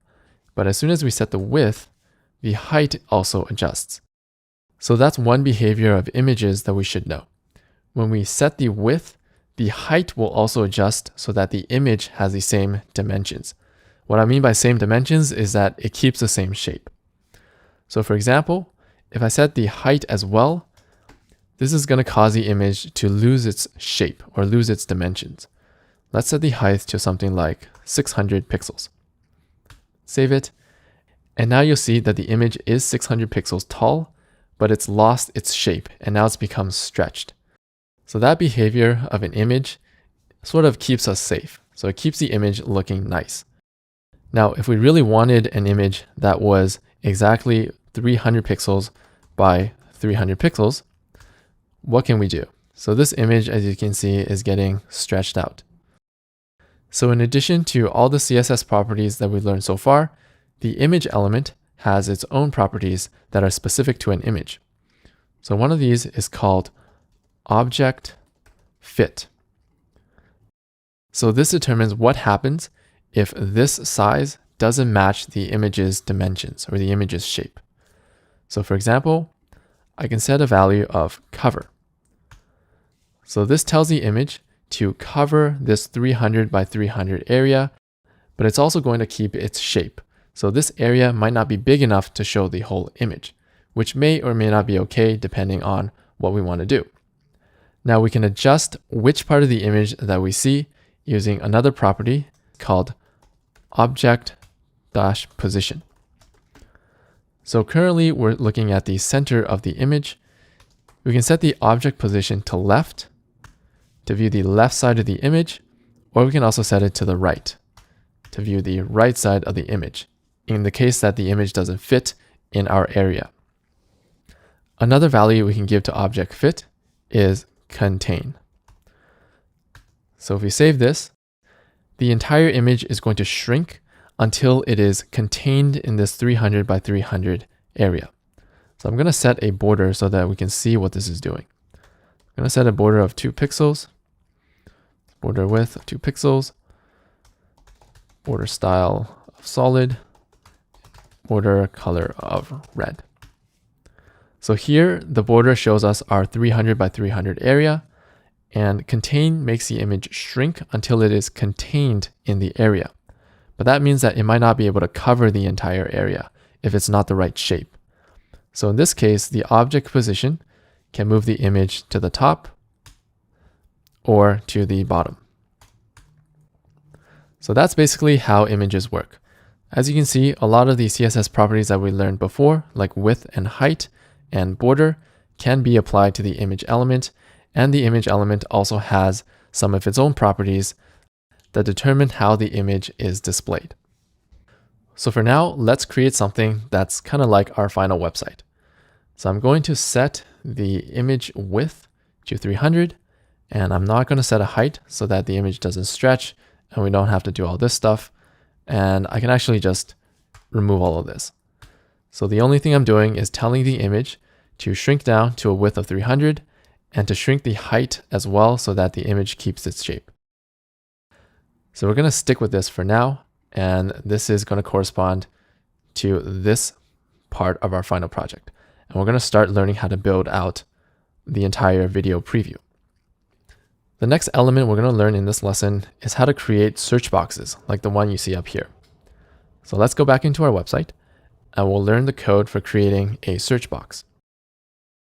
The HTML for creating a text box is less than input greater than.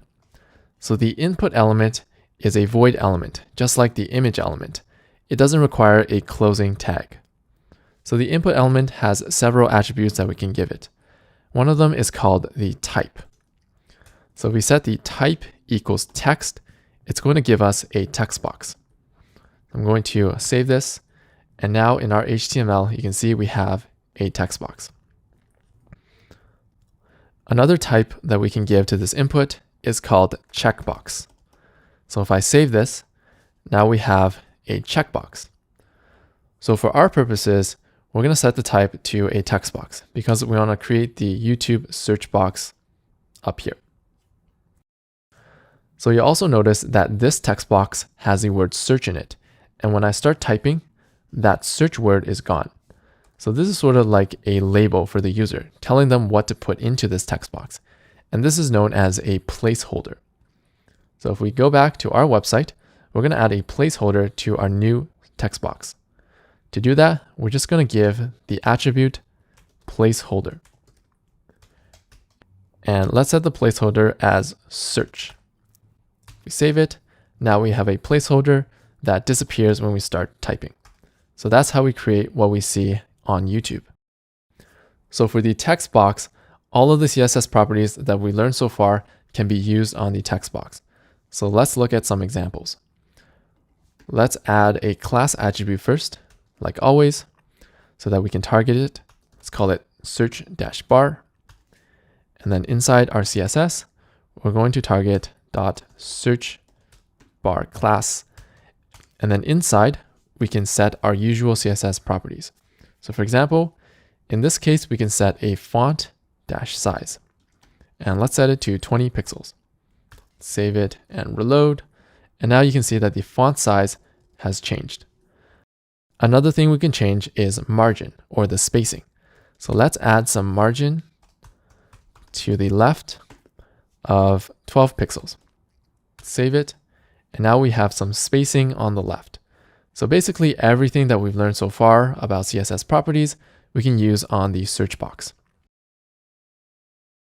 For now, let's remove these example styles, and we're going to style the search box to look like our final project later in this course.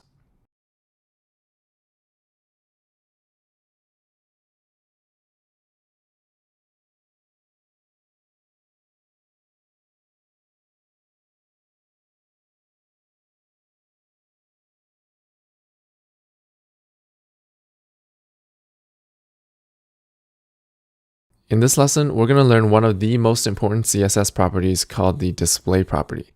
And we're going to use this to start building out our final project. We're going to start off by taking a look at our final project. And we're going to start building out the text here. So we're going to create paragraphs for these text. So let's go into our code. And we're going to create 3 paragraphs. So here's one of them. And we can copy the text. So copy. Paste.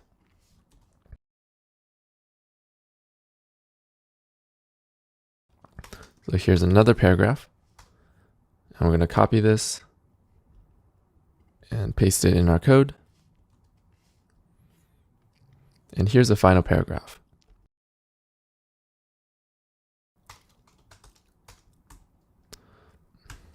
And we'll save. So here I'm actually going to use the HTML entity again instead of this special character. So to save us some time, I'm just going to type it out here. Now I'm going to save this and go back to my web page. And now we have the text that we're going to use. But you might notice something weird.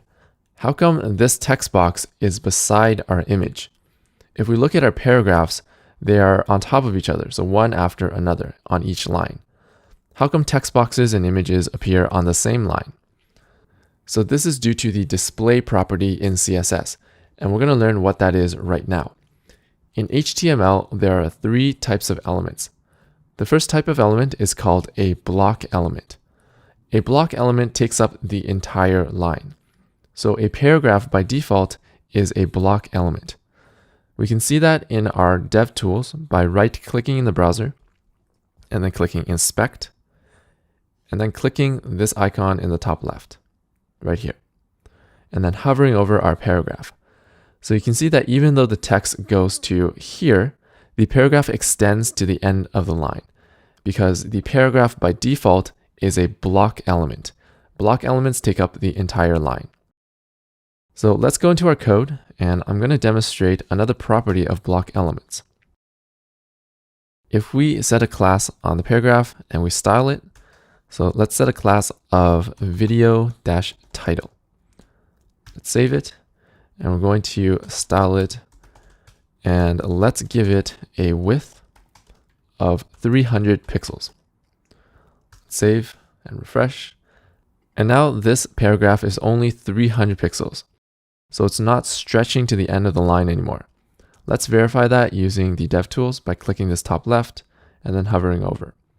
So you see that the paragraph itself only takes a width of 300 like we set in our CSS, but it still takes up the entire line, denoted by the orange part on the right here. If we click on this paragraph and we go to the Computed tab, notice that there is no margin on the right side, but we still have a ton of orange area on the right. So this is how block elements work. Regardless of how much space they actually take up the entire line. So they're forced to be on their own line, like this paragraph and these 2 paragraphs. So that's what a block element means. The second type of element is an inline block element. An inline block element only takes up as much space as it needs to, and doesn't take up the entire line. An example of an inline block element is the image element and the input element. They only take up as much space as they need to, and they don't take up the entire line. So another element could appear beside them, like we see here. So that's the inline block element. The third type of basic HTML element is called the inline element. Inline elements are basically just text elements. They appear within a line of text. So if you remember, we briefly introduced the element strong. So this element appears within a line of text like this. So this element makes a part of the text bold, and it appears within a line of text. So those are the three basic types of HTML elements: a block element, which takes up the entire line, an inline block element, which only takes up as much space as it needs to, and an inline element, which appears within a line of text. Now, the most interesting of these three are the block elements and the inline block elements, because they determine how these elements are displayed on the page, whether beside each other or above and below. In addition, we can use a CSS property called display to easily switch between block and inline block. So let's see how that would work. So first, let's start by switching from block to inline block. We're going to switch both of these paragraphs to inline block elements. Let's go into our code, and we're going to give this a class. Let's call this video-author, and let's call this video-stats. And we're going to style these classes. So we're going to style the video-author as well as the video stats.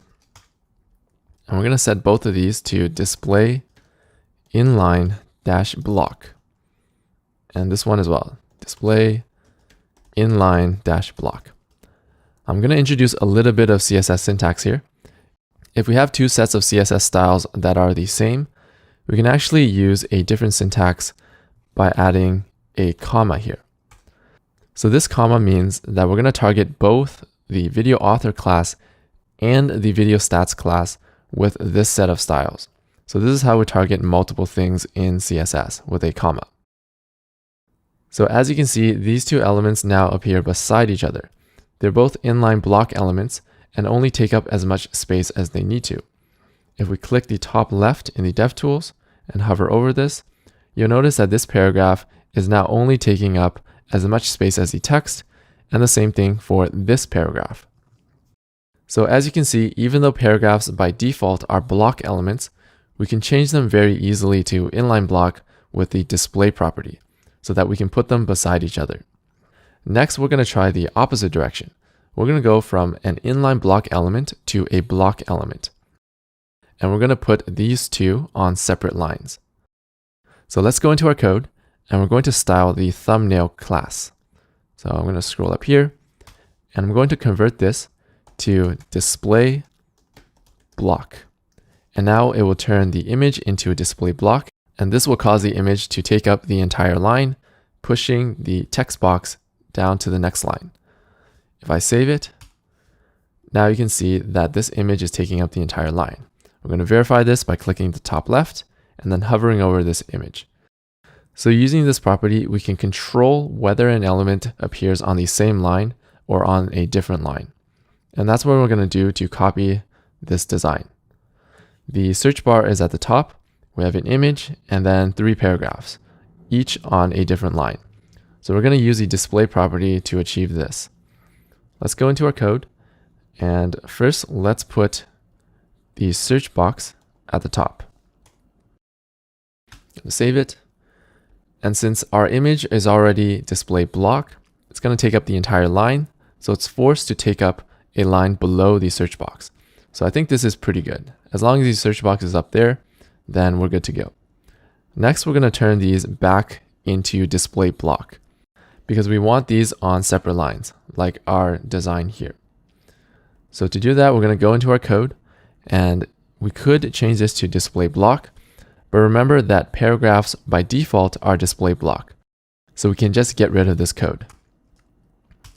Save it. And now our elements are appearing at least in the same structure as the design, from top to bottom, and each element is taking up its own line. So that is the display property. It allows us to control how an element is displayed, whether they're a block element and take up the whole line, or they're an inline block element and only take up as much space as they need to.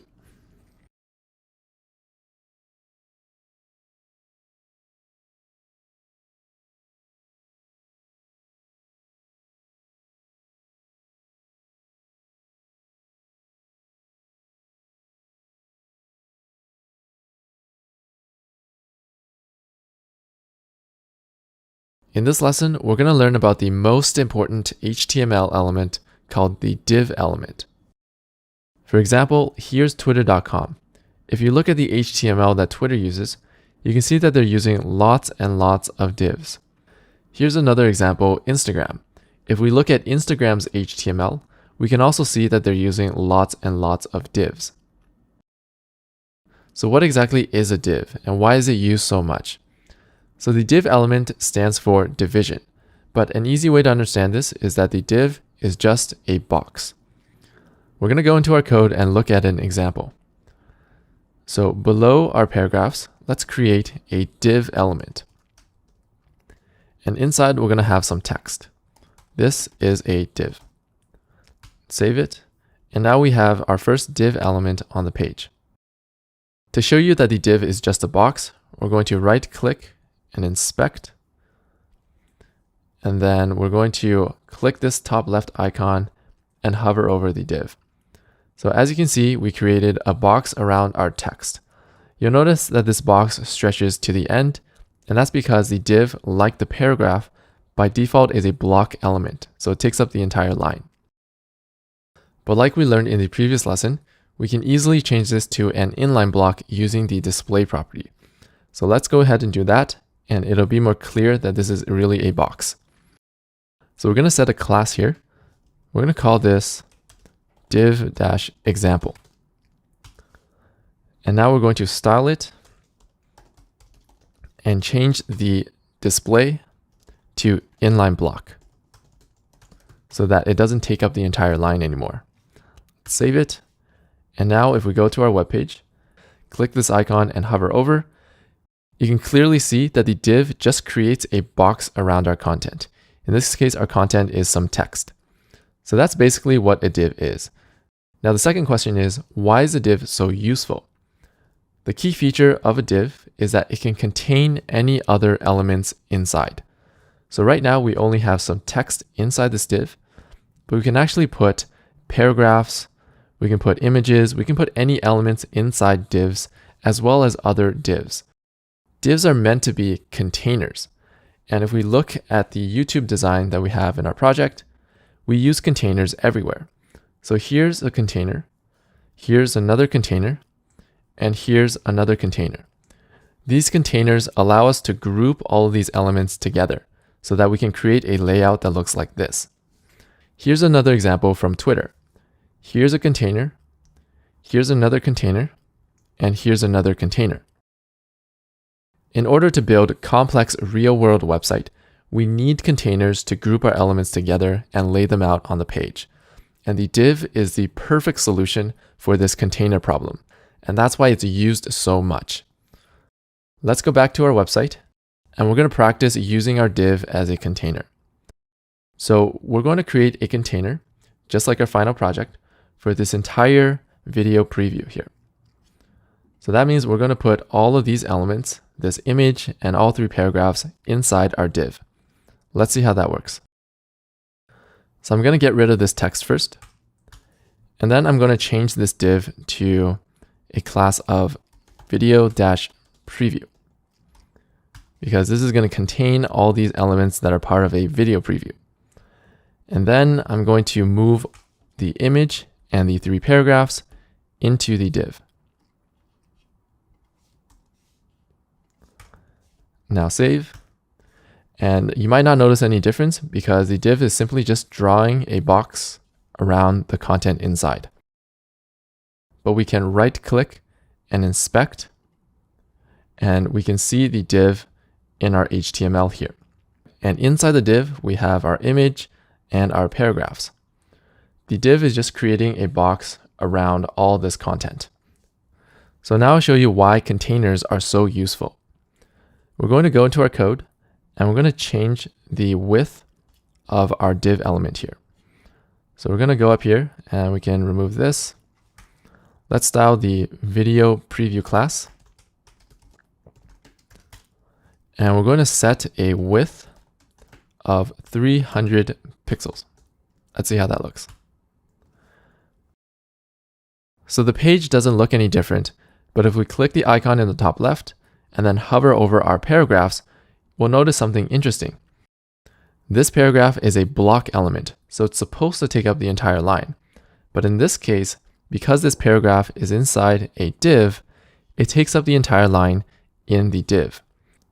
So the way that block elements actually work is that they take up the entire line in their container rather than on the page. So that's really useful because if we look at our final project, so for these paragraphs, we want them to appear on separate lines like this. So we do want them to take up their own line, but we don't necessarily want them to take up the line on the entire page because we have some stuff on the right side here. So to solve this problem, we put the paragraphs inside a container so that they take up their own line in the container and not in the page. And that's how we can create a layout like this. Let's go back to our website. If we hover over our div now, so this blue box on the left is our container. It groups all the elements together and keeps it within that blue area that you see. Now, a really cool thing about this is that notice that the blue box doesn't actually take up the entire page. So we can actually have a second box beside it on the right. So we can add another blue box on the right containing another video preview. So now we're going to do that.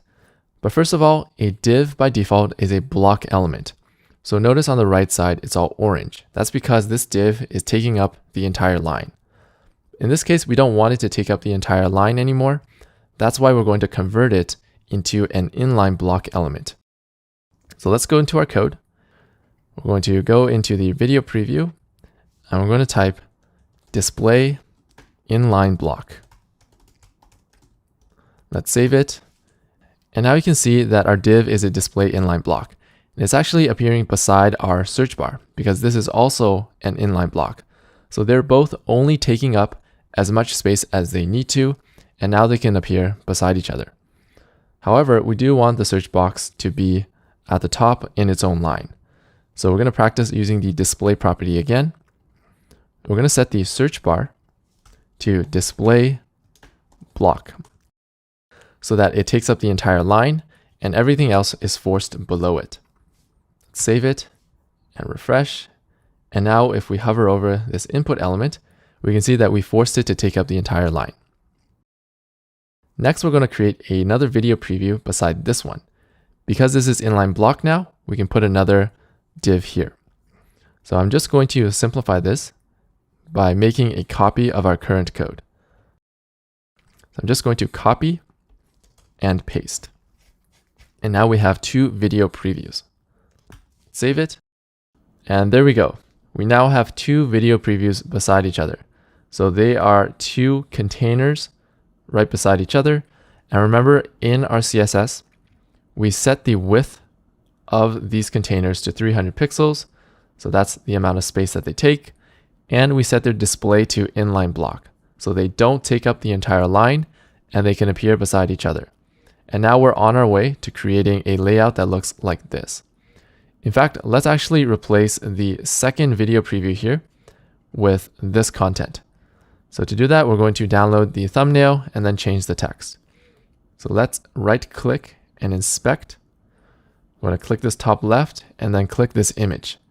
And now I can download the thumbnail by going to this URL and then clicking down here. I'm going to Control S to save the thumbnail. So I'm going to save it in the folder that contains my code in the thumbnails folder, along with our previous thumbnail. So save it here, and I should see it in my code editor right there.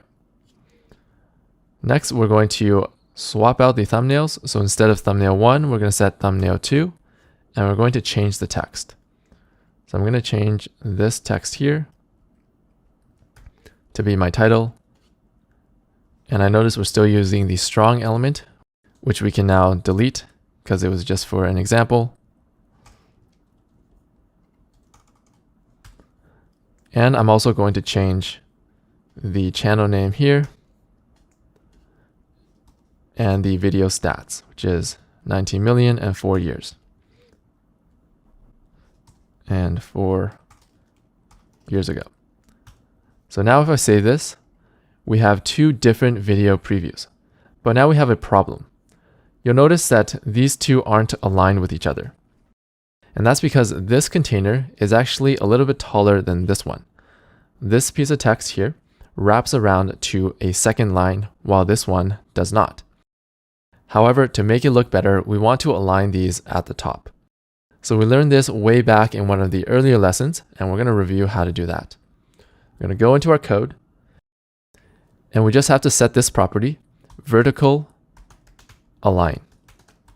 And we're going to set it to top, so that these elements align at the top. I'm going to save it, and now that looks pretty good. We now have two different video previews, and they are aligned with each other. The last thing we'll do is to add some space between them. So remember, the space outside of an element is called margin. And we're going to add margin to this entire container right now. So we'll go into our code, and in the video preview styles, we're going to add margin dash right. And let's set it to something like 15 pixels. Save it. And now we added margin on the right. And now the interesting thing about this is if we right click and inspect, and then in our HTML, we find our div, which is here, you'll see that the margin is applied on the entire div. So that's how the div element works. It's a container that groups other elements together so that we can create complex layouts like this and eventually our YouTube project.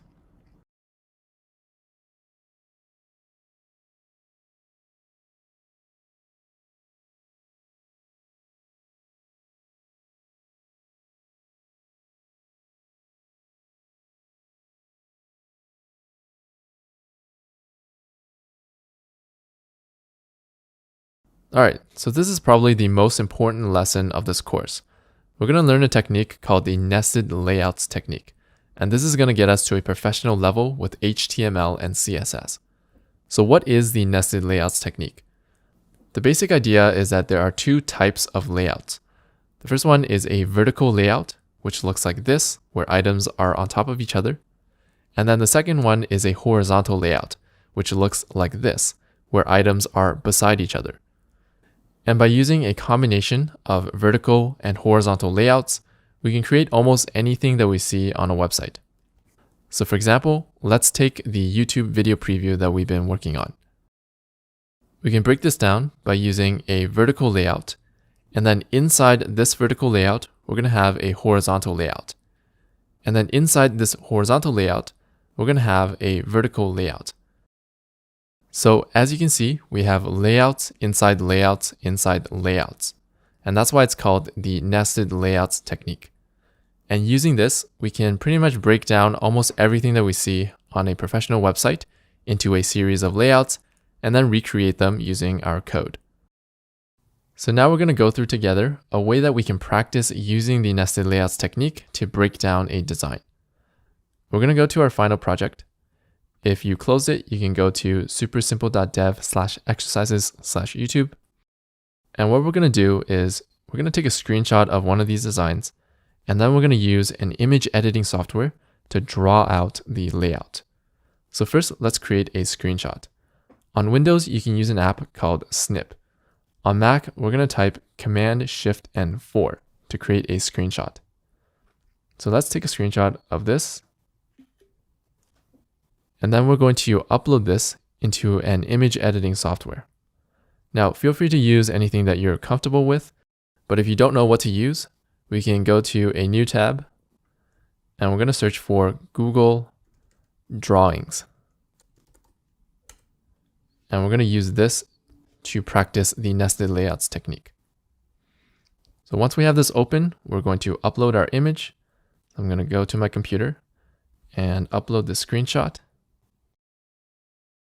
And now we're just going to draw some rectangles to represent our layout.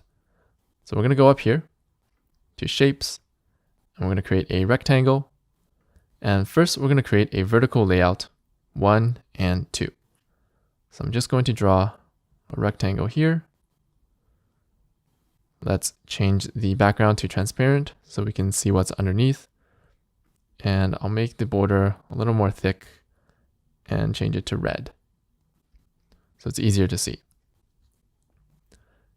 And now I'm going to copy this and paste it to create a duplicate. And I'm just going to move it down here and resize the rectangle like this. All right, so just like that, we created a vertical layout. For now, don't worry about the video time here. We're going to recreate this later in the course using another feature of CSS.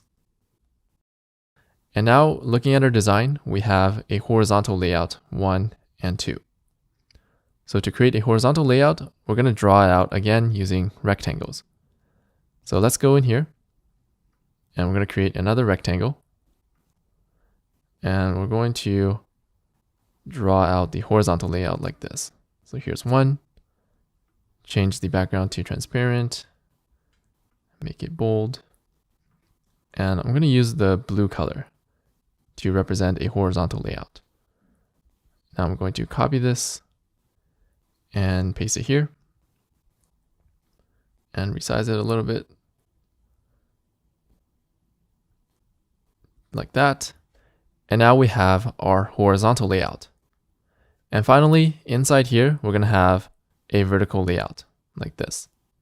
So again, we're just going to keep drawing rectangles. I'm going to copy this and paste it and move it down here and resize it a little bit so that we can see it. So right here, and then copy this and then paste it again. We're going to create the second part of our vertical layout like that, and then copy and paste it one last time down here.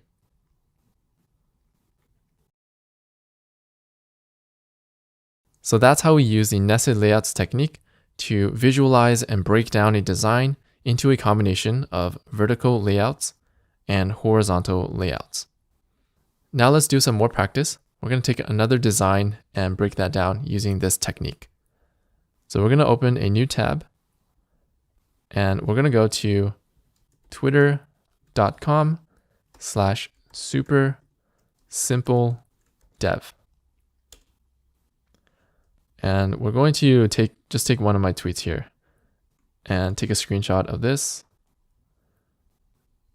And we're going to break down this design using the same technique. So let's go back to Google Drawings, and we're going to create a new drawing to practice with. And let's upload that screenshot that we just took onto this new drawing right here.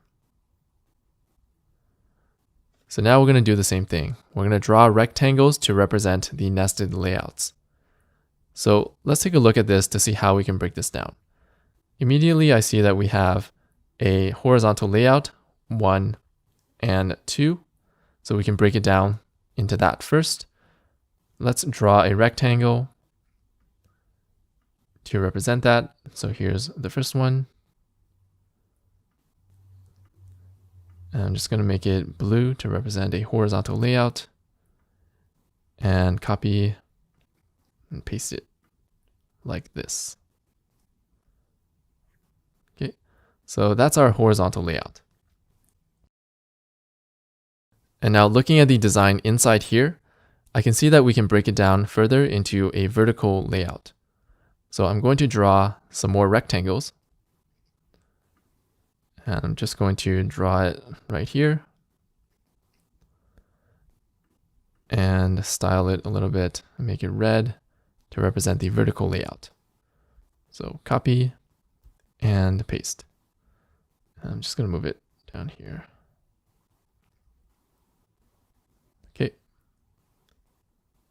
Okay, so that's 2. Copy and paste to get 3.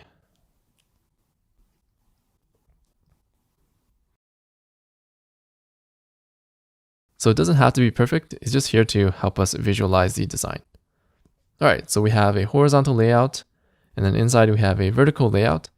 And now looking at this, we can also break this down into a horizontal layout. Let's draw some more rectangles. Actually, I'm going to just copy this one and paste it and resize it here. So I'm going to break this down further into a horizontal layout inside here. And finally, we can break this part down further into a horizontal layout. So let's copy this again and paste it here.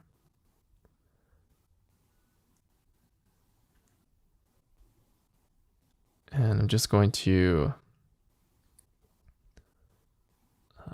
create a few of them like this. So just like that, we broke down this design into a combination of vertical and horizontal layouts using the nested layouts technique.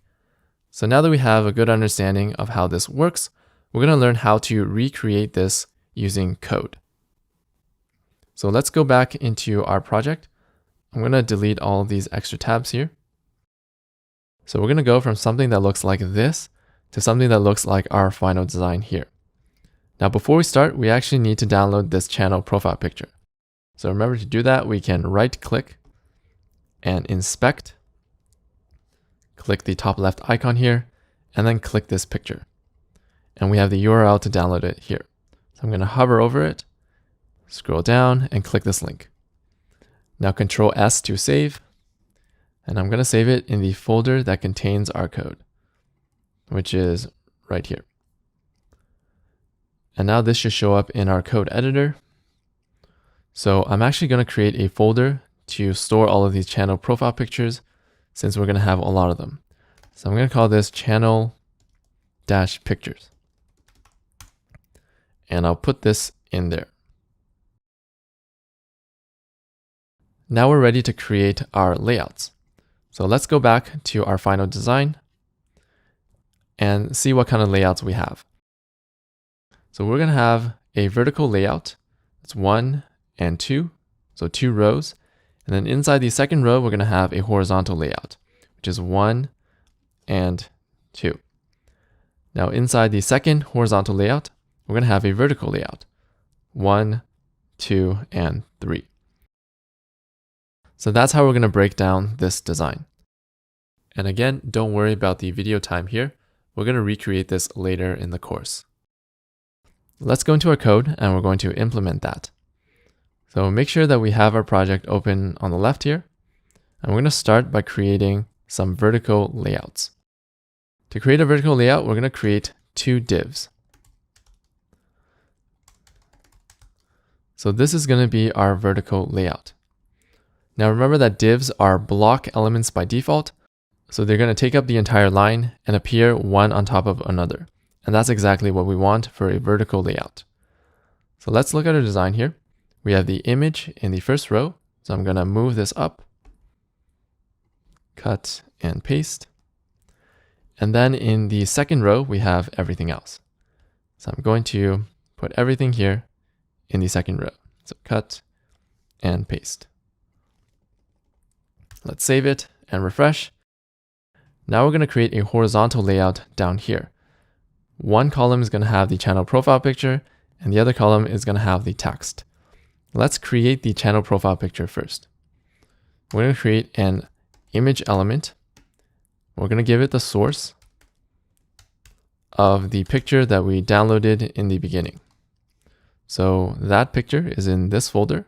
So we're going to go into this folder first, which is channel-pictures.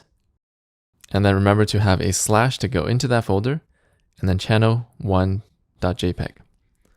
Save it.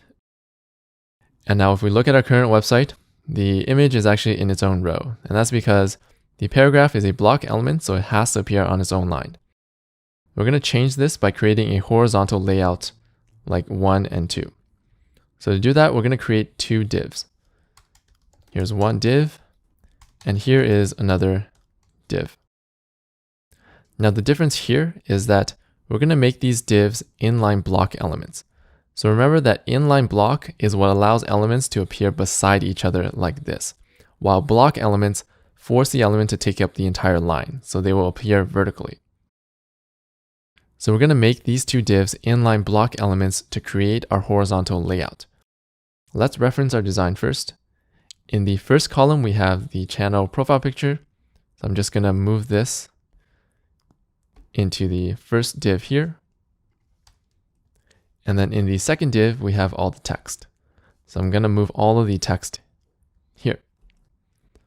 Cut and paste. Now let's make these divs inline blocks so that they appear next to each other. I'm going to give a class so that we can target it with CSS. Let's call this the channel picture. And then we're also going to give a class to this div so that we can target it. Let's call this the video-info. And now in our CSS, we're going to make the channel picture display inline dash block. And we're also going to make the video info display inline block so they appear next to each other. Video dash info display inline block. Save it and refresh. Now you'll notice that they're still on top of each other, and that's because divs by default have a width of 100%. So we need to decrease the width of these two divs so that they appear next to each other. So remember that for the video preview card, so this whole thing, we set the div to 300 pixels, and that's how they can appear beside each other. So we're going to do the same thing for our horizontal layout down here. For the channel picture, let's set a width of 50 pixels. And then for the video info, we're going to set a width to 200 pixels. So this is the first column of our horizontal layout. It's going to take up 50 pixels like this. And then this is the second column. It's going to take up 200 pixels. It's going to appear beside the first column because both of them are display inline block. So let's save this. And you'll notice it looks really weird. So let's look at our code and see what the problem is. I'm going to scroll up here, and you'll notice that we set the width of the video title, which is this text, to 300. So we're forcing it to overflow here, and that's not what we want. So we just need to remove this and not force the width. So if we don't force a width of 300, the paragraph will just take up the entire space of the container, which is 200 pixels. Now, the second thing we notice is that this image is overflowing. And that's because images by default, they overflow. So they keep their original dimensions, so they keep their original size, and that causes them to overflow. So we want to resize this image so that it only takes up 50 pixels. Let's go ahead and do that right now. Let's give it a class so that we can resize it. And I'm going to call this the profile-picture. And then I'll scroll up here, .profile-picture. And then I'm going to resize the width to 50 pixels so that it fits exactly this column. I'm going to save it. And now that looks pretty good. We can actually see the layout in our browser by right-clicking Inspect and finding this HTML. So I can click this top left icon and just click this picture. So I'll show you what it looks like in the HTML. So here we have a vertical layout, so 1 and 2. And then here we have a horizontal layout, 1 and 2. Now, a better way to do this is actually to set this to 100%. So this means the image will take up the entire space of its container. So if we look at our HTML, this image is inside this container. If we set it to 100%, it'll take up the space in the container, which is basically the 50 pixels that we have here. Let's save it. Next, remember that we've seen this problem before. They're not aligned. So we're going to align this inline block element to the top. To do that, we're going to use this property here, vertical align top, that we've seen before. So vertical dash align top. Save it. All right, so we're almost there, but notice that these two aren't aligned. This paragraph has some margin at the top. Remember that paragraphs by default come with margin at the top and at the bottom. So we're going to go into our code and we're going to get rid of this margin at the top. So let's scroll up. Oh, so we actually deleted that style. So let's create a new style here. We're going to target the video-title. We're going to target the class video-title, set the margin -top to 0. And that's going to eliminate the space up here. So I'm going to pause here because we've actually created the nested layout that we need. Let's look into our HTML in the DevTools. And if we look at this video preview, we have a vertical layout 1 and 2. Inside the vertical layout, we have a horizontal layout 1 and 2. And then inside our horizontal layout, we have another vertical layout 1, 2, 3.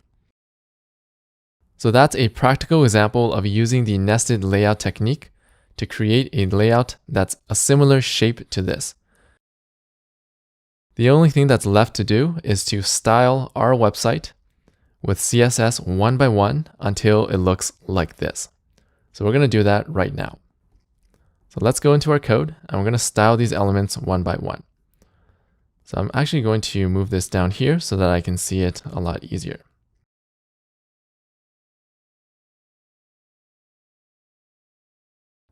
So the first thing I notice is that the image is round. So remember, to create a round image or round anything, we're going to use rounded corners. So we're going to set the border dash radius to, let's say, 20 pixels. Save it. Okay, so we have rounded corners and it's getting more round, but it's not a full circle yet.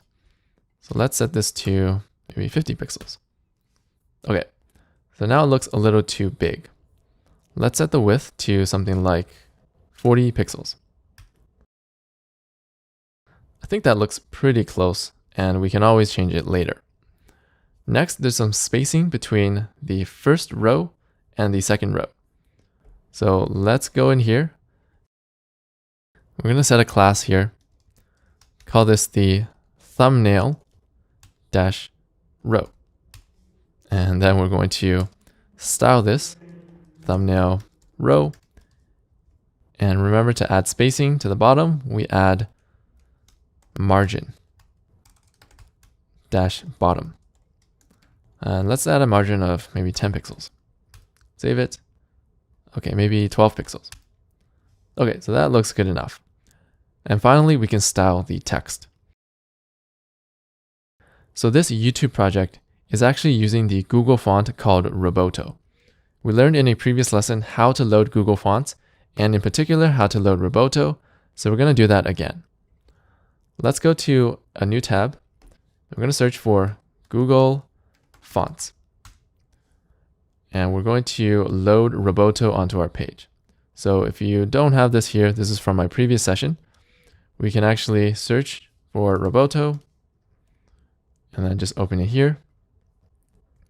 And then we select the styles that we want. So I'm going to get the regular style. And then this seems like a bolded font. So I'm going to get the medium font and the bold font just in case. So I'm going to go up to see the styles I selected. And then that looks pretty good. And Google will give me the code that I need to load this onto my website. I'm going to copy this and just paste it into my head section. So right in between here. All right, so now I loaded the Roboto font and we're going to use it in our page. So we're going to target all paragraphs and we're going to change their font family to Roboto. And we're also going to use a backup font, with this comma of Arial. So this syntax here with a comma is called a font stack. This basically lets us set up a backup font. If for whatever reason Roboto fails to load from Google, then it will fall back to our backup font, which is Arial. Let's save it. Next, I'm going to change the size of the font. So let's change the video title to maybe 14 pixels. Save it. Okay, I think that looks pretty good. Next, I'm going to make it bold. So font-weight bold. Save it. So this looks like it's a little bit too bold compared to this font. So I'm actually going to change this value to 500. So if you recall, we actually selected 3 styles of fonts: the regular 400, medium 500, and bold 700. So when we set the font weight to bold, it actually corresponds to a number, which is 700. A regular font weight is 400, and a semi-bold is 500. So usually we use the number value because it's a little more precise.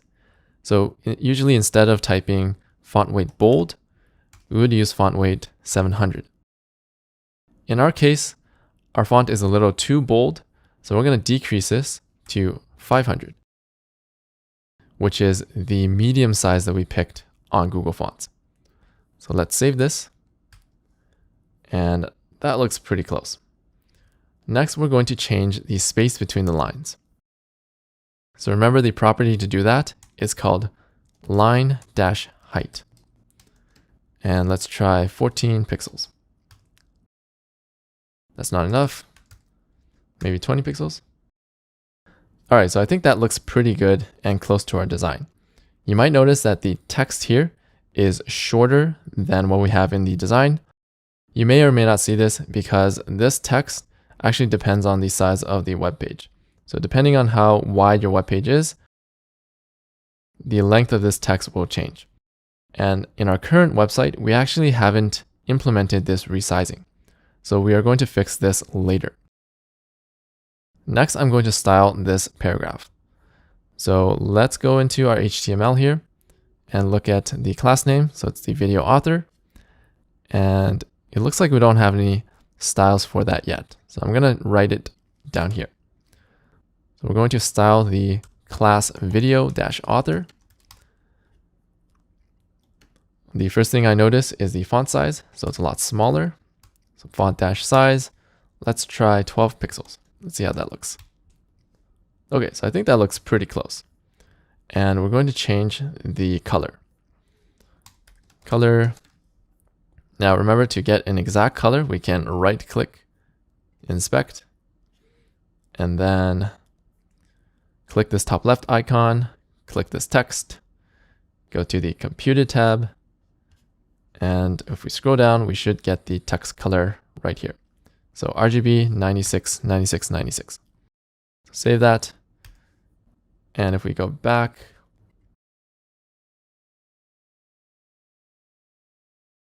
okay, that looks perfect. Next, I'm going to style this paragraph. So in our code, this paragraph is called video-stats. And I'm not sure if we have a style for this. Doesn't look like we do. So I'm going to write a new one. So dot video-stats. We're going to set the font size to 12 pixels because these two look the same. Okay, and then we're going to set the color as well, since these two look the same. And now remember that whenever we have these duplicate styles like this and this, we can actually target multiple classes by adding a comma. So we're going to target the video-author class as well as the video-stats class. So this is going to help us reduce duplication of our code. So I'm going to delete these lines. Save it. Everything looks okay. And the last thing we're going to modify is the spacing between the paragraphs. So remember that paragraphs by default come with margin at the top and at the bottom. Now, instead of removing them individually, I'm actually going to go up to the top of our page. So we did this once before. we're going to get rid of the default margin for all paragraphs on the page. So to do that, we're going to go into these styles and we're going to set the margin dash top to 0. And we're also going to set the margin dash bottom to 0. And this will get rid of all the default margins. Save it. And now we can set a more precise margin at the bottom here. So under the video title, let's set a margin bottom of maybe 15 pixels. Save it. Okay, looks like it's a little too much, maybe 12 pixels. Okay, I think that looks pretty good. And now under the video author, we're going to add some margin. So currently we have some styles that apply to both of these. I'm going to target .video-author individually down here.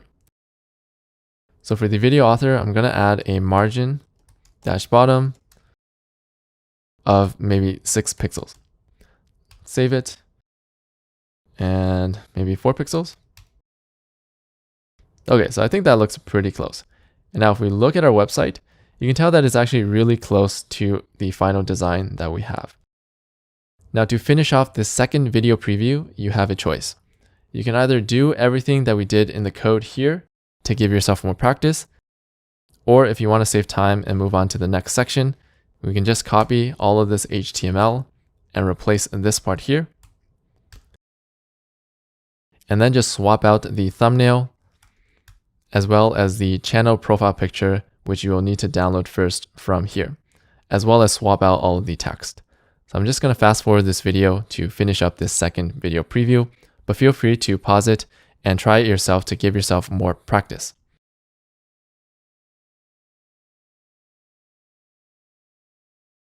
And there we go. In this lesson, we learned the nested layouts technique, which is one of the most important techniques for being able to break down a design that you see on a website and recreate it using code.